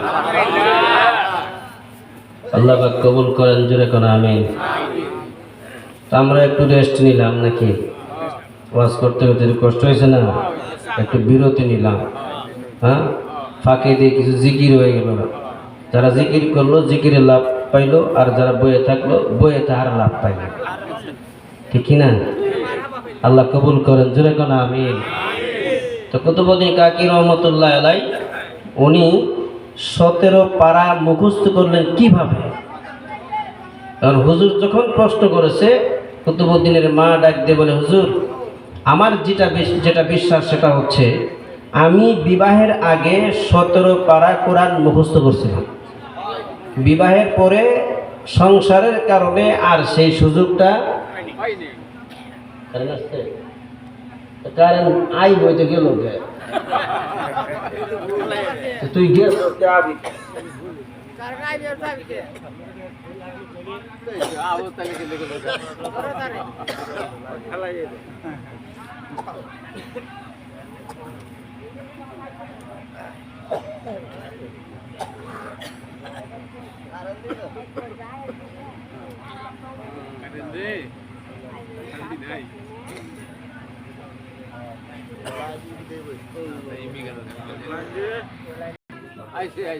আলহামদুলিল্লাহ। গ্রামের লোক আইসে শহর, বুঝছে এরকম কারেন্ট আহে আর যা। তো গ্রাম্য লোকটা বলতেছে, দুস্থ কি শহর থাইস, কারেন্ট আসে আর যায়। আমরাই বলা আমগো এলাকার থেকে কোনোদিন কারেন্ট যায় না। তো হে কইতেছে, তাহলে কি তোদের কি কারেন্টের লাইন ভারত থেকে আনছস? কারেন্ট যে যায় না, কারণ কি? কারেন্ট হইলো কারেন্ট যে যাবো, এই যাওয়ার তারই নাই আমগো এলাকা। কারেন্ট যাওয়ার জন্য তারটা লাগবে। আমাদের গ্রাম কি নাই, কারেন্ট তারই নাই, যার কারণে কোনো দিন কারেন্ট যায় না। কারণ আসেই না, যাবো করতে। আমার অবস্থা এরকম হয়ে গেছে। তো তুই আইবিতে যাসকে লাগে, যাসতে আসকে। আচ্ছা যাই হোক, ওনাদের কাজ ওনারা করুক, আমাদের কাজ আমরা শেষ করি, ঠিক কিনা? জোরে কোন ঠিক কিনা? নারায়ে তাকবীর, আরো জোরে নারায়ে তাকবীর। আলহামদুলিল্লাহ। কেউ তো ঘুমাইতেছেন না, মাশাআল্লাহ। তাহলে কুতুবউদ্দিন কাকি রহমতুল্লাহ আলাইহির মা বলতেছেন, হুজুর বিবাহের আগে কি করেছিলাম? 17 পারা মুখস্থ করেছিলাম, বাকি আর 13 পারা বিবাহের পরে সম্ভব হয় নাই। এই 17 পারা কাজ কাম করতাম, কিন্তু মুখে তিলাওয়াত করতাম সব সময়। এই কুতুবউদ্দিন যে পেটে ছিল তখনও আমি এই 17 পারা তেলাওয়াত করতাম আর কাজ করতাম। যখন সন্তান দুনিয়াতে আসছে তখন আমার কাম ছিল এই 17 পারা মুখস্থ যেহেতু আছে, আমার তো আর কষ্ট হয় নাই। আমি 17 পারা তেলাওয়াত করতাম। সন্তান দুধ খাইতো, আমি কোরআন তেলাওয়াত করতাম। সন্তান কাছে থাকতো, কাজ করতাম, ওই সন্তান এই তেলাওয়াত শুনতো। আমার মনে হয় আমার এই কোরআন তেলাওয়াত বার শুনতে আমার সন্তান সেটা মুখস্থ করে ফেলেছে। আল্লাহ আমার হৃদয় থেকে 17 পারা ট্রান্সফার করে আমার কুতুবউদ্দিন কাকির কলবের মধ্যে ঢুকায় দিচ্ছে। আজকাল মা বোনদের আপনার এলাকার মা বোন ভালো আছে, আমি আগে কই দিছি, আপনি করে আমি কিচ্ছু কমু না। আমি তো আপনি করে মেহমান হয়ে উল্টো পাল্টা কথা কও, এটা ঠিক নেই। আমাদের এলাকার মা বোন এমন আছেন, সন্তান যখন পেটের ভিতরে আসে কোরআন তেলাওয়াত জানেই না, ও তেলাওয়াত করবে কোত্থেকে? সমস্যার কারণে কাজ করতে পারে না, নামাজও পড়ে না, অবসর সময় কাটবে কি করে?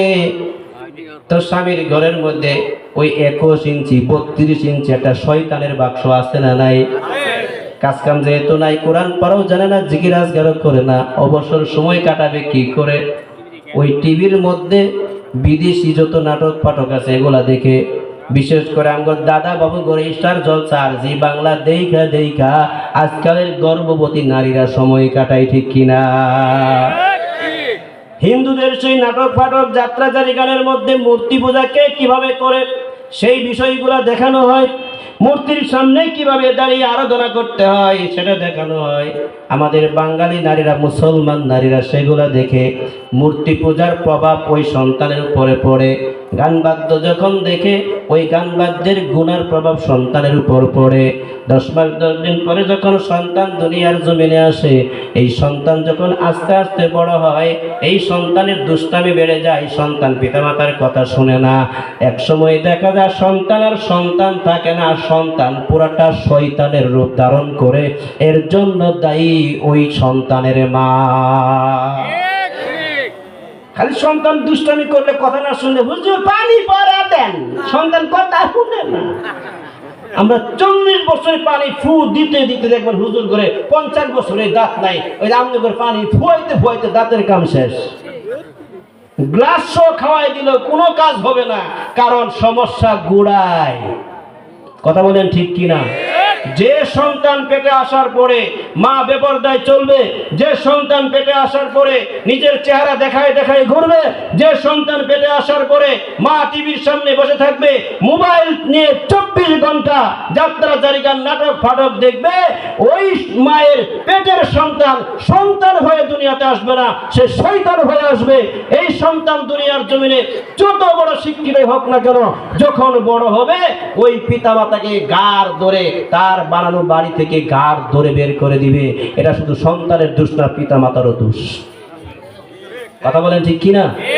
এই জন্য পিতা মাতাদের ভালো সন্তান যদি আশা করে, 1 নম্বরে পিতা মাতাকে ভালো হতে হবে, অন্তত কুতুবউদ্দিন কাকির মার মতো হতে হবে। কথা বলেন ঠিক কিনা? আর কুতুবউদ্দিন কাকি রহমতুল্লাহ আলাই তার মা নেককার হওয়ার কারণে আল্লাহ পাক তাকে এত বড় আলেম, এত বড় আল্লাহ ওয়ালা বানিয়েছিলেন। ওই যুগের মধ্যে তিনি শ্রেষ্ঠ সাদিকিন, শ্রেষ্ঠ আল্লাহ ওয়ালা ছিলেন। সুবহানাল্লাহ। আমার ভাইরা, এই সিয়ারুল আকতাব নামক গ্রন্থের মধ্যে আসছে, কুতুবউদ্দিন কাকি যখন দুনিয়ার জমিন থেকে বিদায় হয়ে যাবেন, আল্লাহ ওয়ালাদেরকে আল্লাহ পাক কুদরতিভাবে জানায় দেয় ইলহামের মাধ্যমে, দোস্ত দুনিয়ার জমিনে বহু কষ্ট করেছি, ইবাদত বন্দেগী করেছো, আর না, মৃত্যুর মাধ্যমে আমি আল্লাহ তোমাকে আমার কাছে এনে জান্নাতের অপরন্ত সুখ তোমাকে দিতে চাই। সুবহানাল্লাহ। কুতুবউদ্দিনের মরণের সময় যখন হয়ে গেল, কুতুবউদ্দিন কাকি বুঝতে পেরে তার একজন খাস ছাত্র, বিশেষ একজন ছাত্র, একজন শাগির্দ, যার নাম ইতিহাসের মধ্যে আসছে খাজা আবু সাঈদ রহমতুল্লাহি আলাই, এই খাস ছাত্রকে ডাক দিয়ে কুতুবউদ্দিন কাকি রহমতুল্লাহি আলাই ওসিয়ত করলেন, বাবা আমার মন সাক্ষী দিচ্ছে দুনিয়ার জমিনে বেশি দিন থাকতে পারবো না, তোকে একটা ওসিয়ত করে যাই, আমি দুনিয়ার জমিন থেকে যখন বিদায় হয়ে যাব, আমার জানাজা যখন মাঠের মধ্যে উপস্থিত করা হবে, লক্ষ লক্ষ মানুষ আমার জানাজায় শরীক হবে, এমন সময় আমার পক্ষ থেকে আমার ওসিয়তের কথা শোনায়া দিবি। সেটা হচ্ছে আমি মারা যাবার পরে আমাকে এমন ব্যক্তির মাধ্যমে জানাজার ইমামতি করাবি, জানাজার নামাজটা পড়াবি, যে ব্যক্তির ভিতরে বালেগ হওয়ার পর থেকে নিয়ে আমার জানাজা পর্যন্ত 4 ধরনের আমল ধারাবাহিকভাবে থাকবে। তবে সাবধান করে দেই, সাবধান, এই 4 ধরনের আমল কোনো ব্যক্তির মধ্যে যদি না পাওয়া যায়, এই 4 ধরনের আমলে অভ্যস্ত কোনো ইমামকে না পাওয়া যায়, সাবধান করে দিলাম, জানাজার নামাজ পড়াবি না, দুনিয়ার জমিনে জানাজা ছাড়াই আমার দাফন করে দিবি। সুবহানাল্লাহ। পীর সাহেব কাকে বলে, সাদিকিন কেমন হয়, এই ঘটনার মাধ্যমে সংক্ষেপে আমি তুলে ধরার চেষ্টা করি। দিনের কানে শোনেন আর আমলগুলি করার জন্য নিয়ত করেন। কুতুবউদ্দিন কাকি দুনিয়ার জমিন থেকে চলে গেলেন, লাশ ময়দানে হাজির। লক্ষ লক্ষ মানুষ কুতুবউদ্দিন কাকির জানাজায় উপস্থিত। যখন জানাজার সময় হয়ে গেল, আবু সাইদ রহমতুল্লাহি আলাইহি ডাক দিয়ে বললেন, কুতুবউদ্দিন কাকির জানাজায় আগত মুসলমানেরা কান খুলে শোনো। আমার উস্তাদ, আমার পীর সাহেব ওসিয়ত করে গিয়েছেন, যার ভিতরে 4 ধরনের আমল থাকবে তার মাধ্যমে জানাজার নামাজ পড়াতে বলেছেন। এই আমলের কোনো লোক যদি না পাওয়া যায় অথবা কোনো আমলে যদি সমস্যা থাকে, ওই ব্যক্তির মাধ্যমে জানাজার নামাজ পড়তে নিষেধ করেছেন। এবং কোনো লোক যদি বাস্তবে না পাওয়া যায়, জানাজা ছাড়াই তাকে দাফন করে দেওয়ার জন্য ওসিয়ত করেছেন। মাঠের সমস্ত মানুষ নীরব নিস্তব্ধ, কোনো কথা নাই। কুতুবউদ্দিন কাকির জানাজা পড়ানোর জন্য এমন কোন 4 ধরনের আমল লাগবে যে আমল ছাড়া কুতুবউদ্দিন কাকির জানাজার ইমামতি করা যাবে না। সমস্ত মানুষ যখন নীরব নিস্তব্ধ, কোনো কথা নাই, এমন সময় আবু সাইদ রহমতুল্লাহি আলাইহি ডাক দিয়ে বলেন, ভাইরা, আমার উস্তাদ ওসিয়ত করেছেন ওই ব্যক্তির মাধ্যমে আমি কুতুবউদ্দিন কাকির জানাজার ইমামতি করাইবা। যে ব্যক্তি বালেগ হওয়ার পর থেকে নিয়ে আমি কুতুবউদ্দিন কাকির জানাজা পর্যন্ত কখনো কোনো দিন তাকবীরে উলা সারে নাই। সুবহানাল্লাহ বলেন। কোনোদিন তাকবীরে উলা সারে নাই। অর্থাৎ 5 ওয়াক্ত নামাজে ইমাম সাহেব ওই নামাজের নিয়ত করে আল্লাহু আকবার বলে যে হাত বেঁধেছেন, ইমাম সাহেবের সূরা কেরাত শুরু করার আগেই আপনি আল্লাহু আকবার বলে ওই নামাজের নিয়ত করে ইমামের ইক্তেদা করে আল্লাহু আকবার বলে হাত বাঁধবেন। এটাকে বলা হয় তাকবীরে উলা। তাকবীরে উলার ফজিলত কি? তিরমিজি শরীফ প্রথম খণ্ডের 56 নম্বর পৃষ্ঠার মধ্যে একখানা হাদিস ইমাম তিরমিজি রহমতুল্লাহি আলাইহি হযরত আনাস রাদিয়াল্লাহু তাআলা আনহু সূত্রে বর্ণনা করেছেন। হযরত আনাস রাদিয়াল্লাহু তাআলা আনহু বলেন, দুনিয়ার মানুষ শোনো, এই বিষয়ে বিশ্বনবী সাল্লাল্লাহু আলাইহি সাল্লাম কি বলেছেন। আল্লাহর নবী বলেন, মান সাল্লা লিল্লাহি 40 ইয়াওমান ফি জামাআতিন। নবীজি বলেন, আমার কোন উম্মত দুনিয়ার জমিনে যদি 40 দিন পর্যন্ত নামাজ পড়তে পারে জামাতের সাথে। কেমন জামাত? ইদরিকুত তাকবীরাতাল উলা। আল্লাহর নবী বলেন 40 দিনের প্রত্যেক দিনের 5 ওয়াক্তের প্রত্যেক ওয়াক্তে সে তাকবীরে উলা পাইছে। ইমাম সাহেব আল্লাহু আকবার বলে হাত বেঁধেছেন, আপনিও হাত বেঁধেছেন। 40 দিনের প্রত্যেক দিনের 5 ওয়াক্তের প্রত্যেক ওয়াক্তে আল্লাহর নবী বলেন এবং ব্যক্তির জন্য কুতিবা লাহু বারাআতান, আল্লাহ পাক তার জন্য 2টা মুক্তির সনদ দান করবেন। সুবহানাল্লাহ বলেন। 1 নাম্বার বারাআতুম মিনান নার।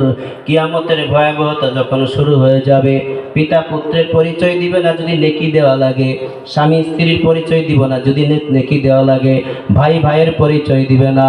আল্লাহ কোরআনে 1450 বছর আগে বলেছেন কিয়ামত কেমন হবে। ইয়াউমা ইয়াফিরুল মারউ মিন আখিহি ওয়া উম্মিহি ওয়া আবিহি ওয়া সাহিবাতিহি ওয়া বানিহি। আল্লাহ বলেন এত ভয়াবহ আখিরাত হবে, কিয়ামত হবে। পিতা পুত্রের পরিচয় দিবে না, পুত্র পিতার পরিচয় দিবে না। ইয়াউমা ইয়াফিরুল মারউ মিন আখি, ভাই ভাই থেকে পলায়ন করবে, নেকি দিবে না। ওয়া উম্মিহি ওয়া আবি, সন্তান পিতা মাতা থেকে পলায়ন করবে, পিতা মাতা সন্তান থেকে পলায়ন করবে, স্বামী স্ত্রী থেকে পলায়ন করবে, স্ত্রী স্বামী থেকে পলায়ন করবে। কেউ কাউকে পরিচয় দিবে না, শুধু নিজেকে নিয়ে চিন্তায় থাকবে, আল্লাহ আমাকে বাঁচাও, আমাকে বাঁচাও।